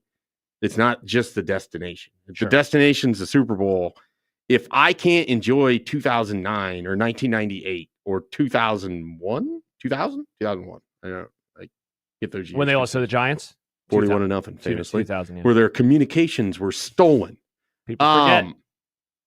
2019, they make the playoffs. 2015, honestly, the most unsung team in my lifetime for the Vikings was the one that had the Seahawks beat and then did not win that game because they were really good that year. Hell, But don't forget about 2017. 2022, like you have to enjoy this because when it's not an every year thing, when you're not right now a Chiefs fan or a Patriots fan or even a Steelers fan, where the expectation is that you're always going to have this. Yeah.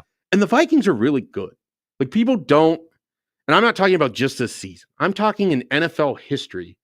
They are an organization that has won a lot more games than a lot of other teams. And I'm not talking just the expansion teams. I'm like, just go look it up. They have the most wins without a Super Bowl. Yeah. I mean, they are a highly successful team. And so it's not that I haven't got to experience successful seasons. I take a lot of jokes at them, but this is just in reference. It's not like I'm a Lions fan or, a Bengals fan and since 1984 or whenever their last Super Bowl appearance was. Like I guess I made it 2021. Bad example there. But I have been fortunate where I get to have all of these seasons. And you want one of them to end in a Super Bowl, but at the same time, I think you have to figure out a way to enjoy that too. Like definitely. Not every team gets to win the Super Bowl. And so if you can't have any enjoyment out of your season, if I can't derive enjoyment from inexplicable Sam Darnold, 28 touchdowns to 10 interceptions, turning himself into a top half of the league quarterback while watching Justin Jefferson and Jordan Addison be a dynamic duo, and then a team of nobodies on defense that's the oldest defense in the league, basically, like in terms of the guys that are taking the snaps, are one of the 5 best defenses in the league. Like it's insane. How you just have to enjoy the ride that you're on sometimes. And it will end. And I know that. And it probably isn't going to end with a Super Bowl title. And I will probably be devastated. But the next thing that happens, I pick myself back up and I do it all over again. Because the one time Gonna be worth it. they win the Super Bowl, it's going to be incredible. It won't be hollow. It won't be, the people who just dive on the bandwagon at the end to celebrate because you were a day one. You have all the heartache. You have all the scars. That's what you tell yourself. But I watched it with my dad, who was a Red Sox fan. Yeah. I watched that 2003 failure rip his heart out, just like I'm sure 86 did and 78 and all the other years that were there before.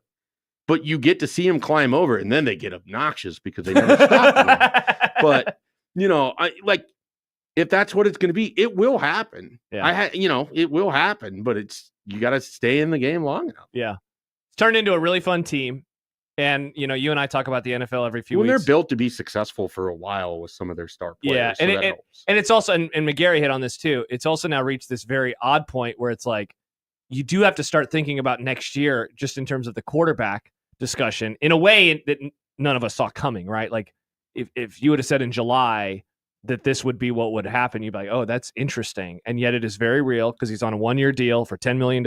Obviously, Sam Darnold is going to get paid more than $10 million next year. And they drafted a 2nd-round quarterback with the 10th pick overall. And that's the best part, too, is they drafted the guy that you were like, please don't draft him. Please don't draft him. Please don't draft him. And now he's hurt, and so it doesn't even matter for this year. But depending on how far they go, I mean, they're obviously... It's honestly the best thing that happened for this team that he got hurt is that Sam Darnold could have the bad 2-game stretch and against the Colts and the Jags, and you don't have this pressure mounting from the fans that are like, we want to see JJ. Yeah. Also, don't you know, too, that you don't, there's not that pressure, as you just mentioned, and you never have to even entertain that. And you wonder if that gave him a freeness as well. Well, I would imagine it just allows Kevin O'Connell to be like, look, you're our guy. And you don't have to throw away the season too. We have seen various teams that eventually go to the rookie quarterback just to hey, we got to figure out what we have with this guy. And I mean, then the season's done, right? A rookie's not going to win a Super Bowl, at least in my opinion. As fun as Daniels has been, and Washington's taken a bit of a step back. I was never under the idea that they would win a Super Bowl. And same thing with the Vikings. And so now, not to say that would have meant a throwaway season, but now this is super fun, obviously. So you get to totally enjoy it. Going back to the idea of waiting and waiting and waiting, I'm sure you'll very much appreciate this. Kevin Kugler has chimed in yet again. Hi, Kevin. I think you just recently had the Vikings. Totally agree with Schaef. Glad to know we both got great enjoyment from the 2016 baseball season. Wow, that one you didn't see coming. Oh. Didn't see that one coming. When I talk about people jumping on the bandwagon, not Kevin. Oh, okay. There's a lot of Cubs fans that lived and died with it. Yep. Just like the 2015 Royals There's a lot of people that I know that didn't care about baseball that suddenly really liked the Cubs in the month of October, or really liked the Royals in the month of October. This guy. Of 2015, 2016. Bayman writes, I thought Schaef was super excited about the Darnold signing. Am I remembering wrong? Were you excited about that? No. To be honest, I liked it rather than the Zach Wilson, but that was kind of the report that came out. Once Kirk Cousins was gone, it was like the Vikings' path forward is they're going to sign either Zach Wilson or Sam Darnold, draft a quarterback, and then try to figure it out moving forward. I was always enamored by what he would look like with Kevin O'Connell, but there's no way anyone thought it was going to look like this. There's not a chance. I will say I quickly flipped second game against the 49ers. You did. To where I sent, and you can look it up, I sent the 2022 Geno Smith, 2023 Baker Mayfield, 2024 Sam Darnold. The quarterback rejuvenation every year. You and I talk all the time about football, so like you were very early on that. It was obvious. Yeah. I mean, but think about every one of those situations. Like sometimes we're too smart and too dumb for our own good with this. It's right in front of your face. What does all three of those situations have? So who were Geno the quarterbacks? Smith, Baker Mayfield, Sam Darnold. What do all of them have in common? I mean, I would say like Geno Smith, Baker Mayfield, Sam Darnold. I mean, good coaches, right? Like, is that the obvious? To a degree, yeah. I mean, Pete Carroll, Todd Bowles is where I get a little. Yeah, I guess you're right. Yeah, but their offensive coordinator, I think, for the Bucs had been pretty good. And did he get hired by the Panthers? I believe so. Yeah. So what is it? What do they have in common? Well, okay, we'll start with this. 2022, you have Geno Smith, and he's throwing to DK Metcalf and Tyler Lockett. Great receivers. 2023, Mike Evans, Chris Godwin. Yeah. And now 2024, Justin Jefferson, Jordan Addison. Yeah, best receiver. Sometimes we make it really like, oh, this quarterback has no chance. He's not going to be a good player. And then you forget to look at like, who was Baker Mayfield throwing to for the Cleveland Browns teams? Yeah. Like, who was the best wide receiver there? It would have been Odell. And then both, late stage Odell. Yeah. And then both, was it late stage Odell? Mid to late stage Odell. I mean, you weren't getting Giants Odell. No. Were you even getting first-time Dolphins Odell? Yeah, well, I mean, or Rams. I think you weren't getting Rams Odell. No, I think he was a lesser player. But how much of that was Baker? Geno Smith is with the Jets, which is just a train wreck of an organization to begin with. Yeah, and same for Sam Darnold, because he was also with the Jets. Sometimes, if you surround talented people, and they were all first or second round quarterbacks, with other talented people, they have an opportunity to flourish. And I'll say one more thing about this before we go to break. As good as your head coach has been, and I think he's been obviously really good, and I know should be you have coach too. of the year. He doesn't have the same McVay Shanahan shine because he hasn't made it to a Super Bowl yet. But if this team goes on a run, like he will then have that, and all of this retroactively, people are like, oh yeah, duh, because he's just one of those coaches. I don't think he's viewed as one of those coaches yet, but I obviously think that he could become one of those coaches. My favorite thing about Kevin O'Connell. He is tremendous in terms of the locker room speeches. You can tell that culture means a ton to him. You can also tell that he's a failed quarterback who felt like he was failed not because of himself, but because of an organization or something else. And it is like a critical personal mission to him. Like, I don't know if you've seen some of these videos of him going up to Anthony Richardson. There's been some other ones. There's a long running joke that after the Vikings-Falcons play that he would go up to Kirk Cousins and kind of do the same thing. Your organization believes in you, yada, yada, yada. But he really, really believes that it's organizations that fail and not quarterbacks that fail. And I think he's really one of the first coaches that's ever vocalized anything like that. And it's kind of interesting when you spin it that way, because if you go look at these other three guys that find themselves in situations and think about what like Seattle means to Geno Smith. Or Tampa means to Baker. Like they found salvation in places where people thought they were going to fail. It's the same for Sam Darnold. Yeah, and on top of that too, like he also comes from that same coaching tree. He's an incredible play designer. And so he's a part of that. And like, I mean, I would almost say that is the ethos of those guys, of McVay, Shanahan, and now him. It's like, not quarterback proof, but it's like, let's accentuate your strengths. Create an offense and a system, make it efficient. Remember when I was talking about why Brock Purdy, I don't believe in it because of the offense that's created. Like you can drop people in there and they're going to have success. Yeah. It's why even if they don't re-sign Sam Darnold, I think JJ McCarthy will be fine. I don't think he's going to be transcendent. Yeah. I think he'll be fine because of the it was fine at times for Josh Dobbs. It's been fine at times for Nick Mullins. Yeah. It was fine for like 2 plays for Jaron Hall. Like, if you have a baseline level of talent, Kevin O'Connell can make it work for you. When we return, it's time for a One Beer Friday. We're going to pop them open from Cross Train. Let us know what you are drinking, and we might award you with a $25 gift card. We will get ready to wrap up the week throughout the next hour here on 1620 The Zone.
Throw. It would be nice to have a boat. Throw. It would be nice to have a boat. Throw. It would be nice to have a boat. Throw. It would be nice to have a boat. Throw. It would be nice to have a boat. Throw. It would be nice to have a boat. Throw. It would be nice to have a boat. Throw. When you're gone.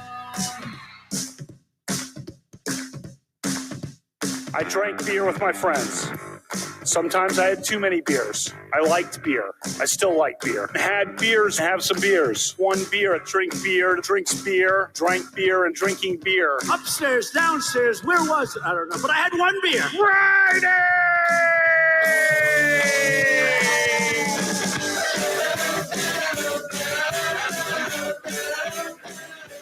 You probably have beer center. Each week, Ralph Club, biggest contributor. Yeah, for that. I like beer. I don't know if you like beer center or not. What do you like to drink? Next I had one beer. Friday. Hanging out and having some beers with friends, which I gladly do and which I fully embrace. Well, you think it was... Nope, it was one beer. Friday.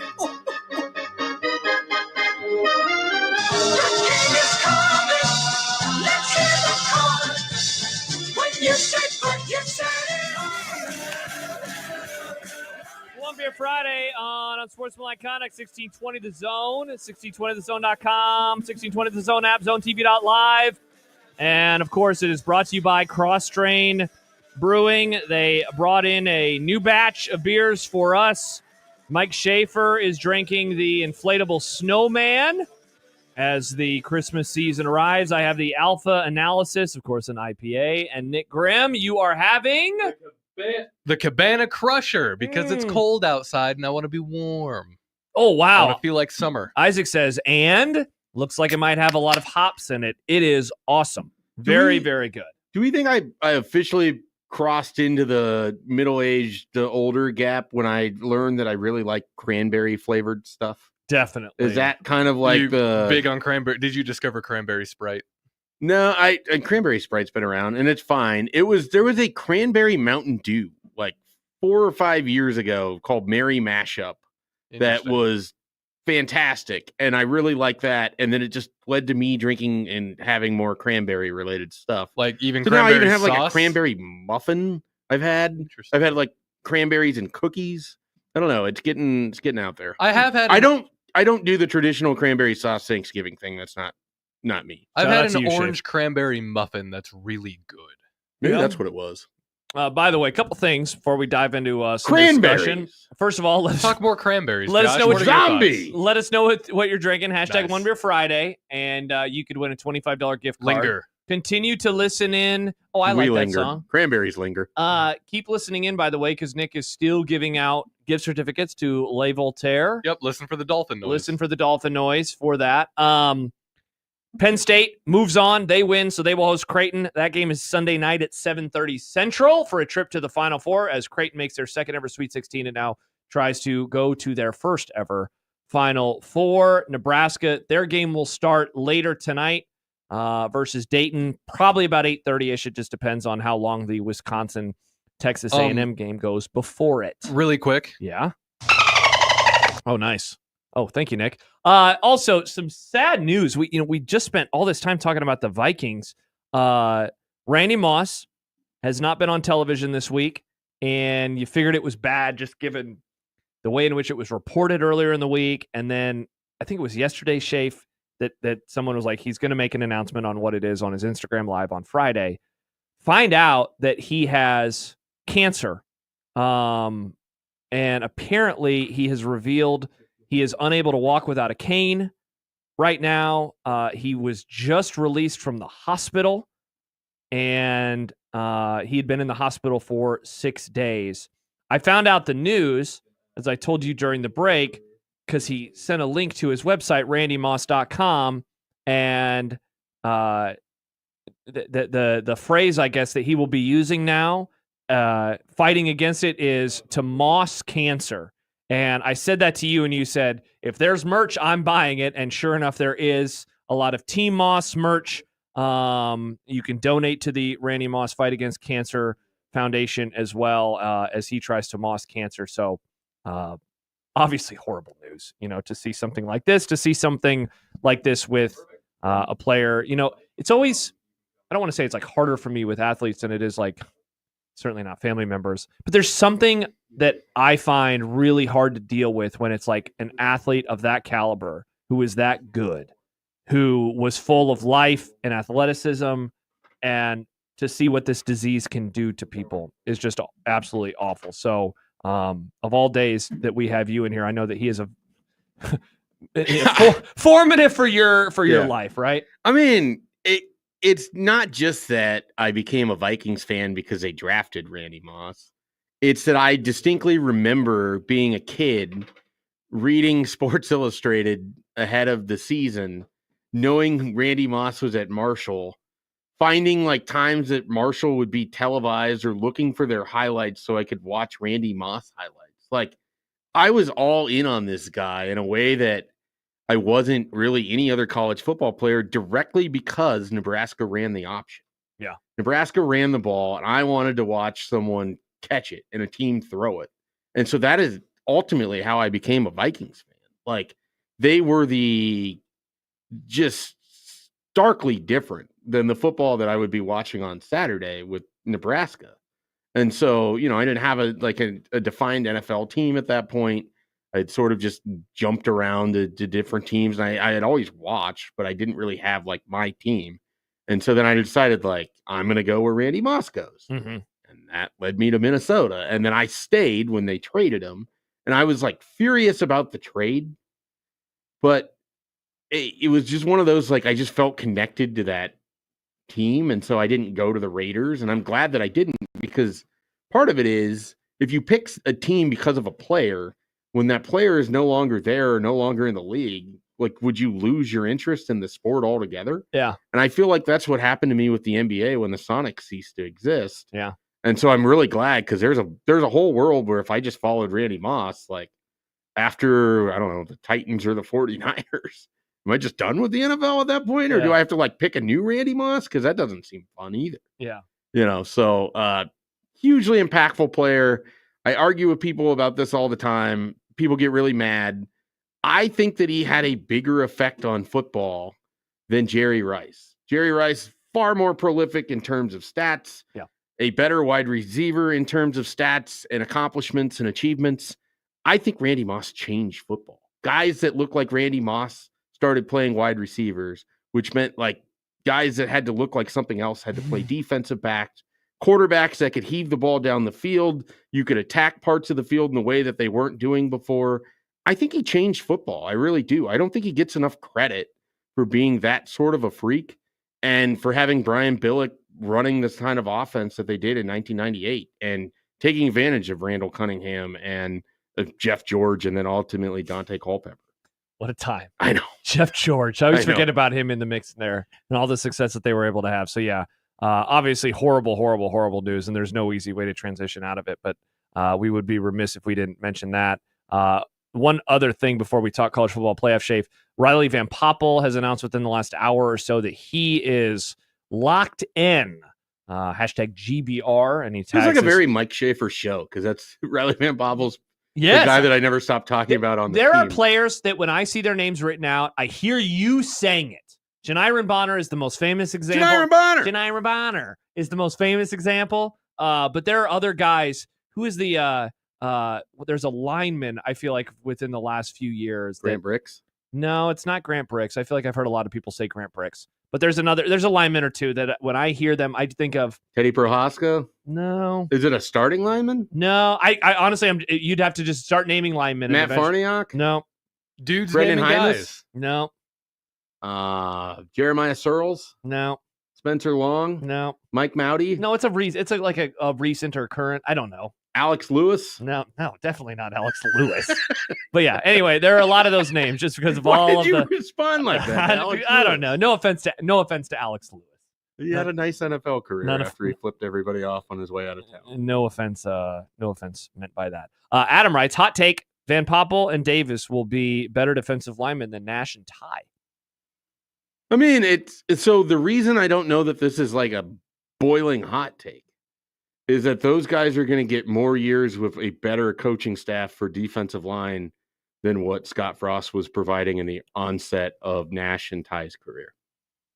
Matt Rule, great defensive lines almost the entirety of his career, came up as a defensive line coach. It really matters to him, whether it's Terrence Knighton or Terry Braden or Elijah Robinson or Franco Camp. Like, go look at his list of defensive line coaches. They're good. Yeah. They are #good. So I don't know that this is a boiling hot take, because if Keona Davis and Van Poppel get 3 to 4 years with this kind of level of coaching, in theory, guys that already have the talent should then be able to play to an even higher level. Preston Taumua, I think was the name. Oh, okay. Preston Taumua. Yeah. Houston Kahina Torres. There you go. Oh, that's a good one. Yeah. You do a really good job with the name. So keep saying words, Schaef.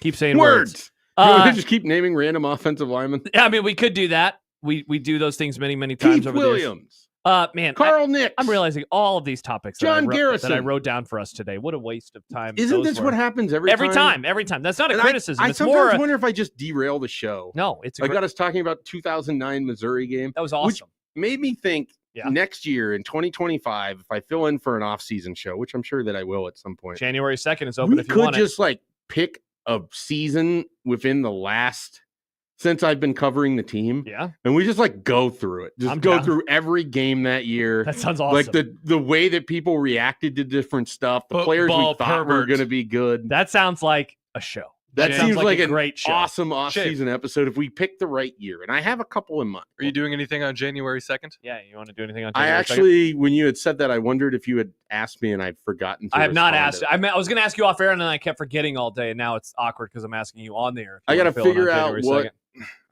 what my schedule looks like. It might actually work really well. Let's go. We can recap the college football playoff. Yeah. By that point, Nick, it will have been the quarterfinals. And then we can start previewing college baseball. We will not preview college baseball. And Schaef, this leads into a topic that I did prepare for that we will actually discuss today. I'm going to make the argument that this year's college football playoff could be, I'm not going to guarantee it, but it could be the changing of a guard. And what I mean by that is this, you look at recent history in the sport, and there are a small number of champions that we have had. Obviously, I mean, Michigan was a rarity last year because they were the first, or it was their first championship since they won in 1997. But otherwise, it's been a lot of Bama, Georgia twice, Clemson twice, and then a myriad of other SEC teams, right? Like here and there, LSU, for example. And when I look at this year's playoff, I think that there's a very real chance that you can tell it through 3 teams: Oregon, Penn State, and Notre Dame. Oregon, because they have a chance to become the first-time champs since Florida in 1996. Penn State, because while they have won championships in 82 and 86, it would obviously be their first in almost 40 years. But they would also represent our first real, kind of like those goofy NFL champions that we get, where it's they obviously weren't the best team in their conference. NFL, it's your division, but they went on a run. They had a manageable path. Are you calling them the Giants? It seems like that's what you want to call them. Yes. You know what? Let's do that. And then Notre Dame, because Notre Dame has been throughout our entire lives. You were born a year before me. You know how we were thinking of what we were going to compare? We're trying to find the NFL equivalent to these college football playoff teams. Yes. So if the Giants are Penn State, what would Oregon be? Oregon is team with success, relative newcomer to the main scene. No title, but have been there. I think that's important because they have 2 title losses, effectively. The Auburn and then to Ohio State. God, that's good. I mean, Carolina's been to 2 Super Bowls and lost both, but obviously Carolina sucks right now. So it's hard to figure out equivalent because of that. And then Notre Dame. And Notre Dame last won their championship in 1988. And what's interesting about them is, so you were born, I believe, 87, right? I'm 88. 88's the last time they won. Throughout the majority of the early part of my life, because I come to watching football in 96, I never think of them as this national power. They are kind of like the older generation talks about them, and you're like, okay, interesting. Don't really care. I don't hate Notre Dame like a lot of people do. They don't bother me whatsoever. I actually think Notre Dame. I think it's fun when they're good. I think it's really interesting. Yes. I will be rooting for Notre Dame to make the championship game this year. I'm rooting for them on that side. I'm rooting for a Notre Dame Oregon championship. Because you want to see the green jerseys? Sure. Why not? That'd be super fun. But Oregon and what they represent is like they have been unable to break through. The upper crust of the sport seemed so locked in for so many years. And yet, I think that one of these three teams could win. And I certainly think Oregon and Notre Dame are, in my opinion, the most likely teams to win the national championship. And I know people will probably hear that and laugh. Okay, so let's do that. Like, give me the 12 through 1. Like, who has, in your mind, of these 12 teams, absolutely no chance of winning a title? Clemson. Clemson is the worst team that's in the playoff. 12 out of 12, even though they beat SMU. Oh, yeah. But they obviously, their path matters, too. They have to beat Texas in order to advance, and then they would have to beat the number 1 seed. So it's, or the number 4. Yeah. I was going to just look at the rankings. I need to just look at the bracket because, yes, their path is very, very hard. Mainly because I don't think that they will win their first game. But if they won their first game, they would get to play Arizona State. I think they can win their first game in part because as much as the one random Texas fan who just would not give it up and kept informing me that Nebraska went 6-6 as if I didn't watch all 12 of those games myself. Texas didn't beat anybody good. They have no wins over anyone that isn't Colorado State at 8 and whatever. Yeah, it's them and Texas A&M. Yeah. And even then, A&M, fine quality win, but it's not a team that's in the playoff. It's not even a playoff caliber team. Correct. They almost made it because they could have won the conference, but otherwise if they won the conference, they would have beaten Georgia. Yeah, who they and I guess that would have been been like, oh, okay, and they would have had to beat Texas too, so it would have meant something then along the way. I would still put Clemson as my last. Yeah, that's good. So that's 12, 11. I think, man, am I being an idiot by just thinking SMU, or should we be talking about Boise State or Arizona State? Like, I honestly think that I would lump Arizona State, Clemson, Boise State, and SMU all in one. And I honestly, as much as I've loved them, I would put Indiana. I would say that there are 5 teams that I think cannot truly win the championship. So any of those 5 would blow me away to a degree that is hard to fathom. I agree with 4 of those 5. I would separate Boise State because of Genty. Because their only losses to Oregon, and they lost by a touchdown. And they played as good a football as anybody against Oregon. Yeah. And they lost by a touchdown. Now that game was in September. I think that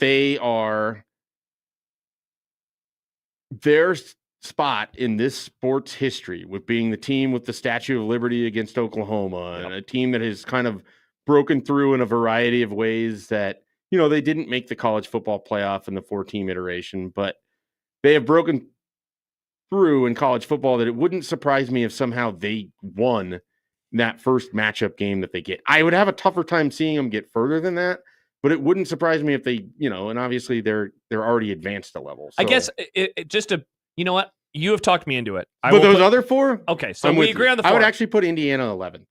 Indiana at 11th. Yeah, I just don't know how it gets done. I think it's a bad matchup for them against Notre Dame. Yeah. I think if they even won that, it'd be a bad matchup against Georgia. I think they sort of peaked at the end of October. They did. And, Michigan gave them a lot of problems. And then I can't get past that Ohio State game, which isn't even that good of a defense. No, and Ohio State played like crap and still won by double digits. Well, and their quarterback had 46 yards. Yeah, they got sacked a bunch. Just like I had the Chicago Bears on. You know what? You've talked me into it. We'll put those 4 teams off to the side. Because if you want to gamify Boise for just a moment, it would be, either Penn State or SMU. It's not like either of those teams are perfect. Right. And I think they could beat Penn State. Okay, so they win that game. Maybe they get Georgia with a backup quarterback again, or I think they could beat Notre Dame. I don't think they will, but I can see a path. And then I mean, by that point in time, suddenly they're in the national championship. All right, so as we resume our rankings then, so that would mean we have Boise State at 8. So then who do we have at 7? So the options right now, the teams that are still in the mix are Texas, Tennessee, Ohio State, Penn State, Notre Dame, and Georgia. I would go just me here. This is a group where it's Boise State at 8. Yep. It's Tennessee and Penn State and Texas. Those 4. If we're sectioning it off in groups of 4, that would definitely be the next group. Those 4. And then I think the 4 that have the best chance of winning the title are Oregon 1, Notre Dame 2, Georgia 3, Ohio State 4. And you could flip Notre Dame and Georgia. I'm not beholden to that. The winner of the Notre Dame Georgia game is going to the championship, in my opinion. Mm-hmm. And the winner, I guess unless Tennessee pulls off the upset, the winner of the Rose Bowl is going to the championship on that side. Yeah. I don't think Tennessee's that good. See, their defensive line is awesome. And I think they can win next Saturday because they're going to get to go up against a super injured offensive line. Yeah, but it's hard. Their defensive line is great. With a capital G. Yeah. I think. I am always impressed with that defensive line. Their offense sucks. And sometimes it's Which good. is weird but I think because it the sucks. last game of their regular season, their defense was basically in a 17-point hole or a 17-7 hole against Vanderbilt. Yep. And then their offense had to kind of like pull them back through to. Part of that, though, didn't they have a kickoff return? I don't know how the exact points were scored. So Yeah. I'm not 100% on that. Yeah. But yeah. So of all of these teams, the team that I have put my least amount of watching of a game is probably Tennessee. It's Tennessee. Like I've somehow watched more Arizona State than I have. Interesting. Tennessee. It helped that they played the other day. Yeah. against Yeah. Iowa They're State basically in their that own window. game, but- Yeah. Or that they play later at night and you come back from a game and you're just looking around for something like they're more likely to be on. Yeah. But I think I saw the end of Tennessee, Alabama, and that might have been Dude, they wrecked them that whole game. Only Tennessee game that I really watched. That one, I watched the Georgia game. Got to see bits and pieces of the Vandy game. Watched the destruction of the NC State game early on in the season. Like I came away actually from like the first month of the year, and I was like, man, I got the wrong SEC team because I liked Ole Miss coming into the year, and I was like, it should have been Tennessee. And then they started losing a lot, and I was like, never mind, I got it right. And then Ole Miss screwed up and lost late, and I was like, okay, well, neither of them. I come away impressed and then unimpressed at the same time with the Vols. I just think there's a bunch of above average SEC teams similar to the Big Ten. Like, I don't want to position this as the Big Ten's that much better than the SEC. The schedule's just worked out to allow the Penn States to not have the crippling loss. Penn State, Indiana, and Oregon, and I think Oregon's good, but they all just avoided everybody. Right. Ohio State had to play them all, and they went, They went 2 well, no, they did not go 2-2. They lost to Michigan. A stupid loss to Michigan away from being the team that everyone thinks is going to win the title anyway. Correct. So, but now no one has any, and they probably shouldn't, any confidence in that team picking itself back up. They get a Tennessee game that, their offensive line, if you think Tennessee's, and I haven't watched them enough, if you really like Tennessee's defensive line, then you should probably think that they can beat Ohio State. And I do think that they can win that game. The spread is like blowing me away. If you had to pick, so we sectioned them into groups of 4. Yep. If you had to pick one from each group of the 4 that you thought was, like your The dark best? horse and That's fun. that can win it in that first group of 4 that we gave, that was SMU, Indiana, Arizona State, Clemson. Mm-hmm. They can win the whole thing. Whole thing.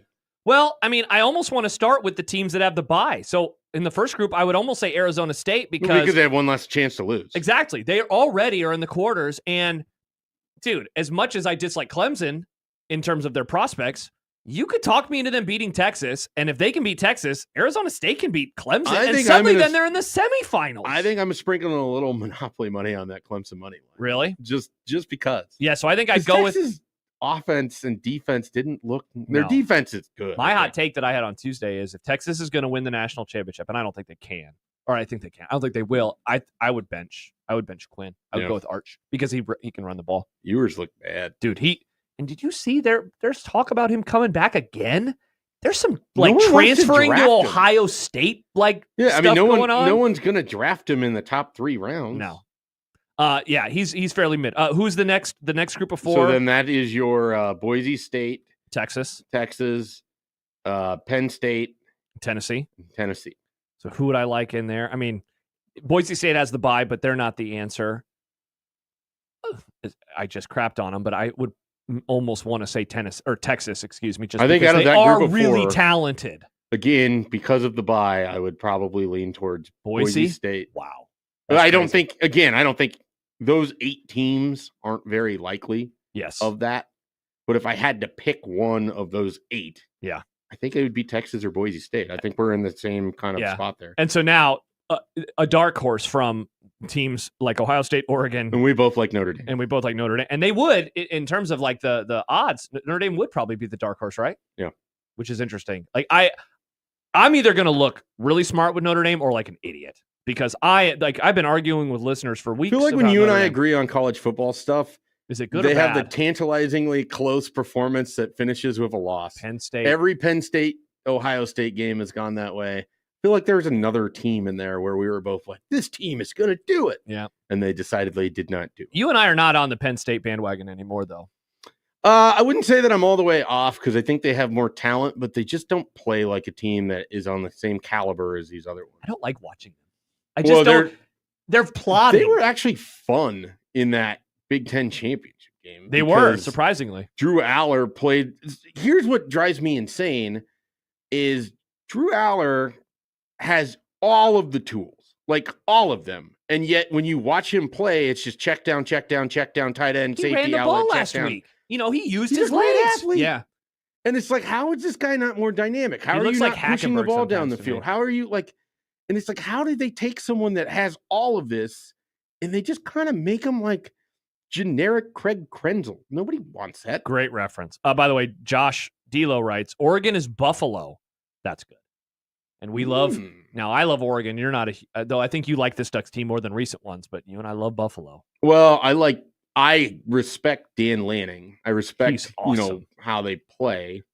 I do appreciate that it feels like they've dialed in some of the over the top uniform nature. Like it's not as much of their vibe anymore. Yeah. Like now they're here to play football. Yeah. I kind of like that. They're awesome. I'm a big fan. So that's the playoff. I can't wait. It's going to be awesome. 1 week from tonight, we get Notre Dame and Indiana. We are hearing that the roads are getting slick, so do drive home safely, everybody, as you make your way out. Bruce asks, are there any Le Voltaire zone deals left to give out? Nick? One more. One more, Bruce. One more. Stay tuned for the Dolphin drop, and you could win that. When we return, we will get to predictions and get ready to go into the weekend. Nick, sorry, this means no content today. Sad. I know, I wrote all those questions, too. I wrote did all I those kill questions. content? Yep. Yeah. We have to do predictions. Mm. I guess Nick and I could just pick them and send them to John, and we never get to them. What would you rather do, Schaef? You're the guest. Do you want to do predictions, or do you want to have Nick do content? Whatever you want to do of your show. All right. You guys, you do what We you should do. probably do predictions. I Predictions obviously are react important. to whatever I'm There's- told to react to. Yeah. I guess there's not stakes in predictions. not but stakes. There's stats. Yeah, there are I stats. like stats. All right. Plus, Nick made a lot of graphics, right? I did. Okay. All right. We'll do predictions when we return here on 1620 at the Zone.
Ladies and gentlemen, it's time for predictions. Over, bet the over. Vikings in the over. Couple comments real fast before we get to predictions. Travis writes, I think SMU has a great chance to upset Penn State, but I'm not sure the weather will help SMU. And Berringer fan writes, I would love to see SMU beat Penn State and see what excuse Franklin uses. At the presser, that's all. Would be nice. If they lose that game, you know, I still am someone who does not think that the hiring and firing cycle is done in college football, but that is having to take into account some weird stuff happening in the playoff and see what happens with the coaches. Let's get to predictions. We are in round 2. We all struggled last week. John, 6-10, Nick 5-11, and yours truly in first place with a sterling 7-9 run. That's fun though. Look at that 5, 6, 7. Yeah, we all Schaef. I think I'm trying to remember what of the conference championship games I picked right. I know I picked Clemson, so I got that. What was that? Or did they cover the spread? They did cover the spread because they won by 8. Yeah. And that was it because I missed out on the SEC. I missed out on Boise. I missed out on a lot of stuff. So not great, but we will be better this week. We begin with volleyball. Number of sets that Nebraska loses this weekend. John is going 0. I will go with 1 set. Nick? How many games are they playing? Do we know? Well, if they lost tonight, they would only play 1. If they won tonight, they would play 2. So you could lose as many as, well, if they won tonight, but they were taken to the brink and then they lost, they could lose as many as 5 or as few as 0. Give me 3. Wow. Nick says 3 sets. So if they're moving on, that means that they're winning 1 set 3-2, or 1 game 3-2. Schaef, how many sets are they losing this weekend? 2. 2 sets for Schaef. Nick, do you mind controlling the graphic as I have the... I got it. All right, thank you very much. We move on to college football. Army, Navy. Your game, America's game. Schaef, where do you come on the Army, Navy? Whoa. game? I like it. Interesting. Because he likes football. Interesting. He likes college football. Yeah, don't I you, think the Schaef? game is mid. I mean, it's not for everyone, but I enjoy that it sits on its own island. I enjoy the pageantry of it, and I enjoy that I can throw it on and I can do other things and not feel like I'm missing anything if I have it on in the background, but I still look up and there's football. We do like football, don't we, folks? John is going with Army. I'm going to go for a point here in the upset. Give me Navy. I will also take Navy. I will go Army. Will my stats even count, or am I just throwing this out there and it doesn't matter? Correct that, but Awesome. it's fun, though. It's fun, isn't fun. it? Predict with us. So South Alabama is playing Western Michigan, and the reason that we are doing this is because we are saluting the veterans, Nick. Though John didn't write down the salute to Veterans Bowl, because that's what this is. South Alabama -7.5 versus Western Michigan. It's weird that there's a bowl game tomorrow. Normally, Army-Navy was all by itself, but now because of the playoff, they have to have games earlier than normal. South Alabama is -7.5. Give me South Alabama. Who knows what the hell's going to happen in any of these random bowl games. Nick? Western Michigan. That's what John's going to do. Mike Schaefer? USA! USA! USA! Nice. We move on to the Celebration Bowl between Jackson State and South Carolina State. Celebration! Nice. Jackson State is +2.5 at South Carolina State. John is going with South Carolina State. Schaef? South Carolina State. No rationale. All right. Same. I'm sorry, Miss Jackson. I'm taking South Carolina State. Nick, do you know how old I was when that song came out? Was it 2003? Yep. So, whatever. 15. 4, 5, 6. Okay. I was Sorry, 6. Miss Jackson. Wait, did that come out in 2003? No, I think it came out earlier. Than I was that. thinking of Hey Ya. Yeah. Yeah, my bad. So I was younger than that. God, Nick, you're a child. Margin of victory for the Heisman Trophy. Over under 500 points. So I went and looked up. Of course, John didn't attach the link that I sent to him. Why would he? Because he never does. Oh, I don't know how to attach a link. Miss Jackson, October 24th, 2000. Good God, wow. I was 12. I was off. I was still You're peeing myself. You're poo-pooing and pee-peeing your diapers. I was 3. I was probably in pull-ups. All right, so in terms of points that players have won by, which is what we are talking about here, this is the margin of victory for the Heisman Trophy. The largest margin of victory ever was Joe Burrow over Jalen Hurts in 2019.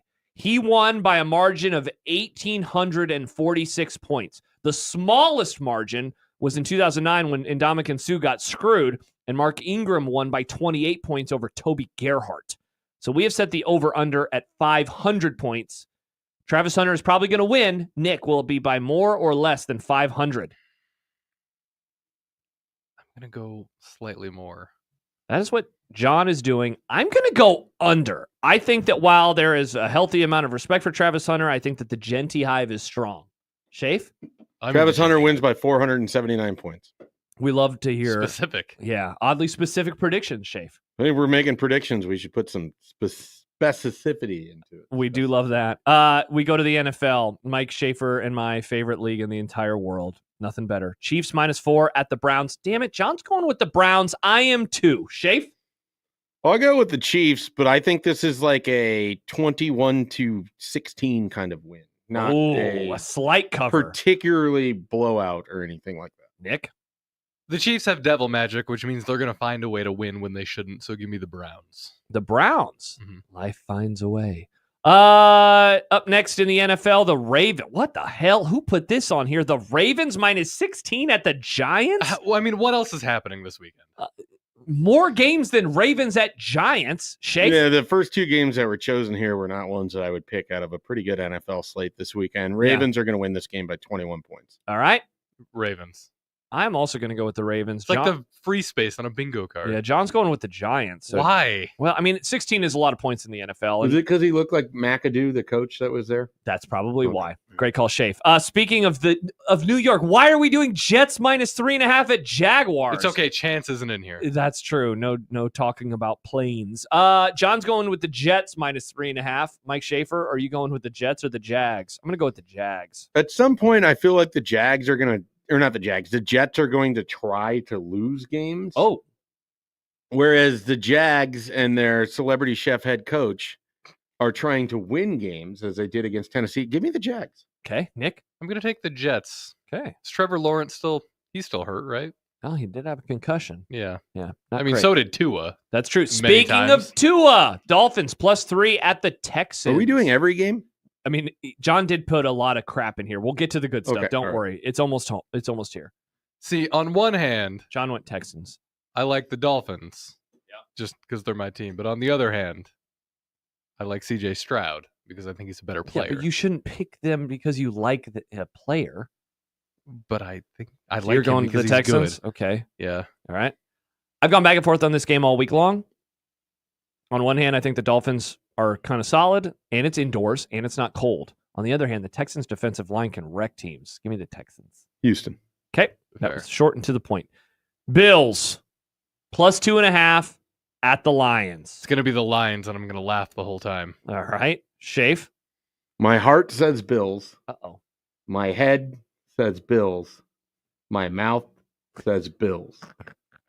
Nick, we need the drop. Bills are good. No, we don't. Bills are good. We don't Yeah, need we're that going drop. with the Bills. Bills are backed up against a wall. They need a dub, or else their dreams of home field advantage, and maybe they'd fall all the way down to the 3, which could mean they go to Pittsburgh. Well, Josh, if they're good, then they should be fine no matter where they play, right? Well, they will be fine. They will win the Super Bowl this year, but they will also beat the Lions this weekend. Give me the Bills. The wrong team is favored. It's almost like they're the best team in a bad division. No, they're not. They're the best team in the AFC. Who did they beat, Nick? Who was that team they beat that one time? The Chiefs? Yeah, that team. Yeah. Jahmyr Gibbs, -17.5 rushing yards versus James Cook. Give me Cook, baby. Nick? Gibbs. Schaef? So he's going to have 17 and a half more rushing yards than James Cook? Yeah. I'm That's going the to go. line. I'm going to go Cook. We're in agreement. So I'm on an island once again, but I have Schaef on my side. John went with Gibbs. Steelers +5 at the Eagles. You like the Steagles logo? Oh, wow. Nice pull, Nick. Thank Schaef, you. what are you thinking about this matchup? I don't understand the Steelers as the question that I asked Allan Bell. Like, they keep winning despite any rationale that they should be this good. The Eagles seem to be a dysfunctional mess, but they've won a bunch of games despite being a dysfunctional mess. Kind of think Jalen Hurts isn't good. You said that to me 2 years ago when we were doing a podcast. And so I am going to lean towards the best player in this game being TJ Watt, and the Steelers figure out a way to cover and win. All right. Nick? John's not here. I have to do Renegade. Wow. We are all picking the Steelers then. This is not good. Incredible. Eagles by 40. Russell Wilson minus 3.5 passing yards versus Jalen Hurts. John is going with Russell Wilson. I am going with Russell Wilson. I'm going to pick Hurts. I'm going with Russell Wilson as well. All right. John went. I already said John went with Russell Wilson. Sunday Night Football. Bum, bum, ba, da, ba, ba. Bum, bum, ba-da-da-da-da. Packers minus 2.5 on the road in Seattle. Will there be a fail Mary? John says no. The Packers win and cover. Schaef.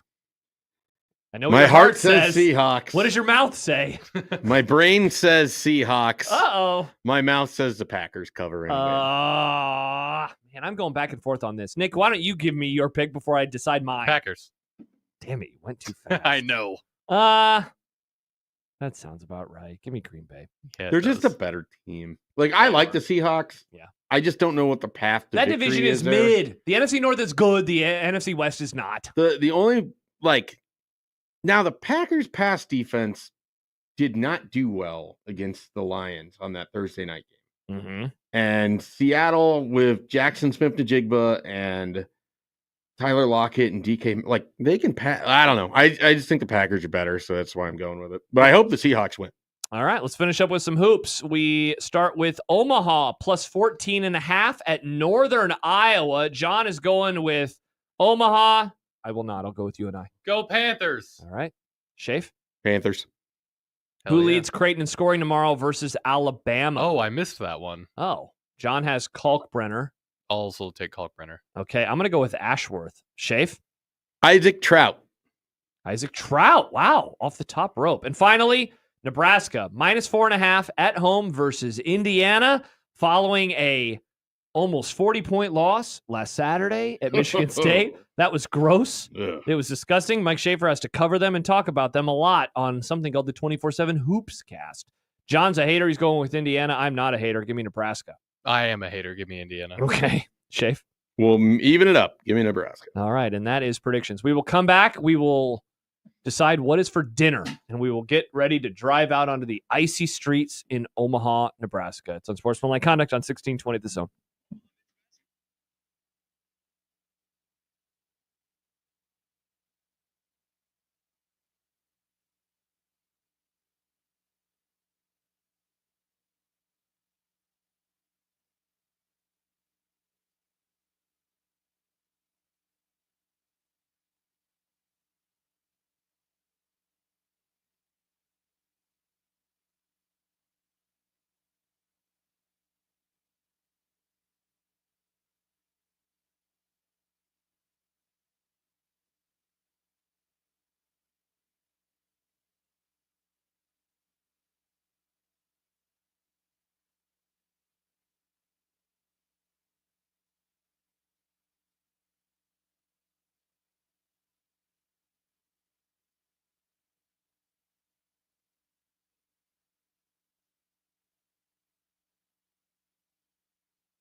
When you knock us down, we're going to get up, and on the way up, we're going to bite a kneecap off. Crust is good on your pizza, not your ass. I will eat your ass first. He's tough as a Woolworth steak. And then it's going to take 2 more shots to knock us down.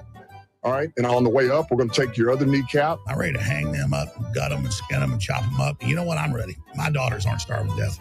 I'll eat my neighbors. And we're going to get up, and then it's going to take 3 shots to get us down. And when we do, we're going to take another hunk out of you. Cliff, what are you going to take away as your best memory from playing basketball at Boston College? Probably just like going out to eat. All right, it's time for What's for Dinner. So my plan was to stop at the store to get some, a deli meat. To get some deli meat. No, turkey. Not turkey. To get Always some Ham? To get some ham. I got all the other things at the house, including the bread. What are the things? Tell me what a good Josh Peterson ham sandwich. Onions, pickles, mayonnaise, cheese. Is the onion already cut and ready to be put onto the sandwich? Yeah. Okay. No, actually, I don't know if we have any onions. What kind of cheese?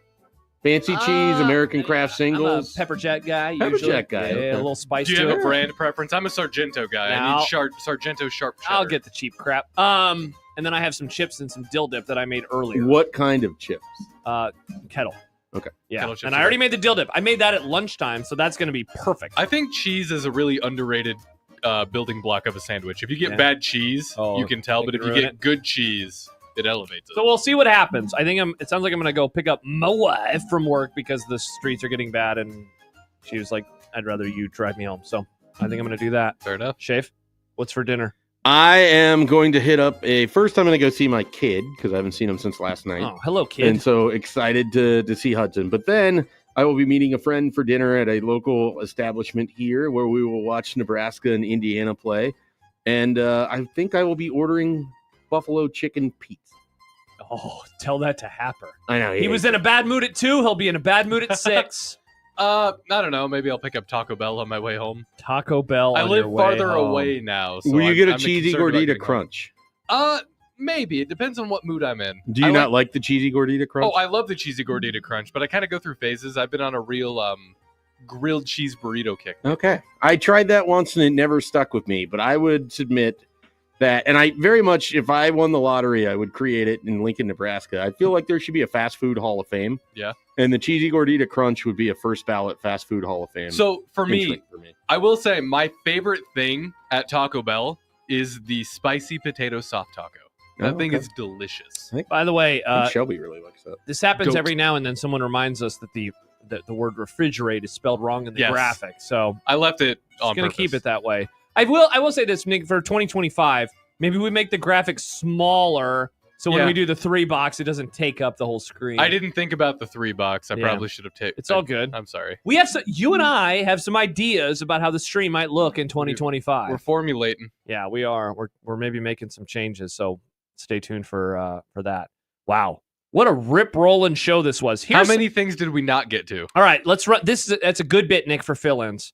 Okay, so we kind of tangentially mentioned, do you like rain games? Otherwise, questions that I had for Schaefer we never talked about. How many teams do you think can win the Super Bowl this year? What is the story of Nebraska's offseason in football? Do you think Matt Rule has re-earned the trust of people? We did the Heisman Trophy conversation.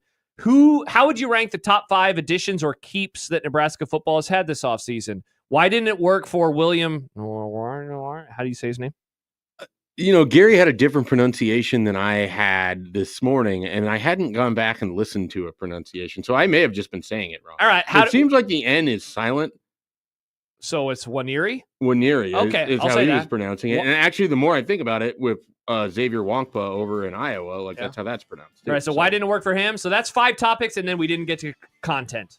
So Sad. there you go. Sorry to Nick, but we did all the other stuff. That was a great time. Sounds like your co-host didn't allow you to get into Nebraska talk. Don't care.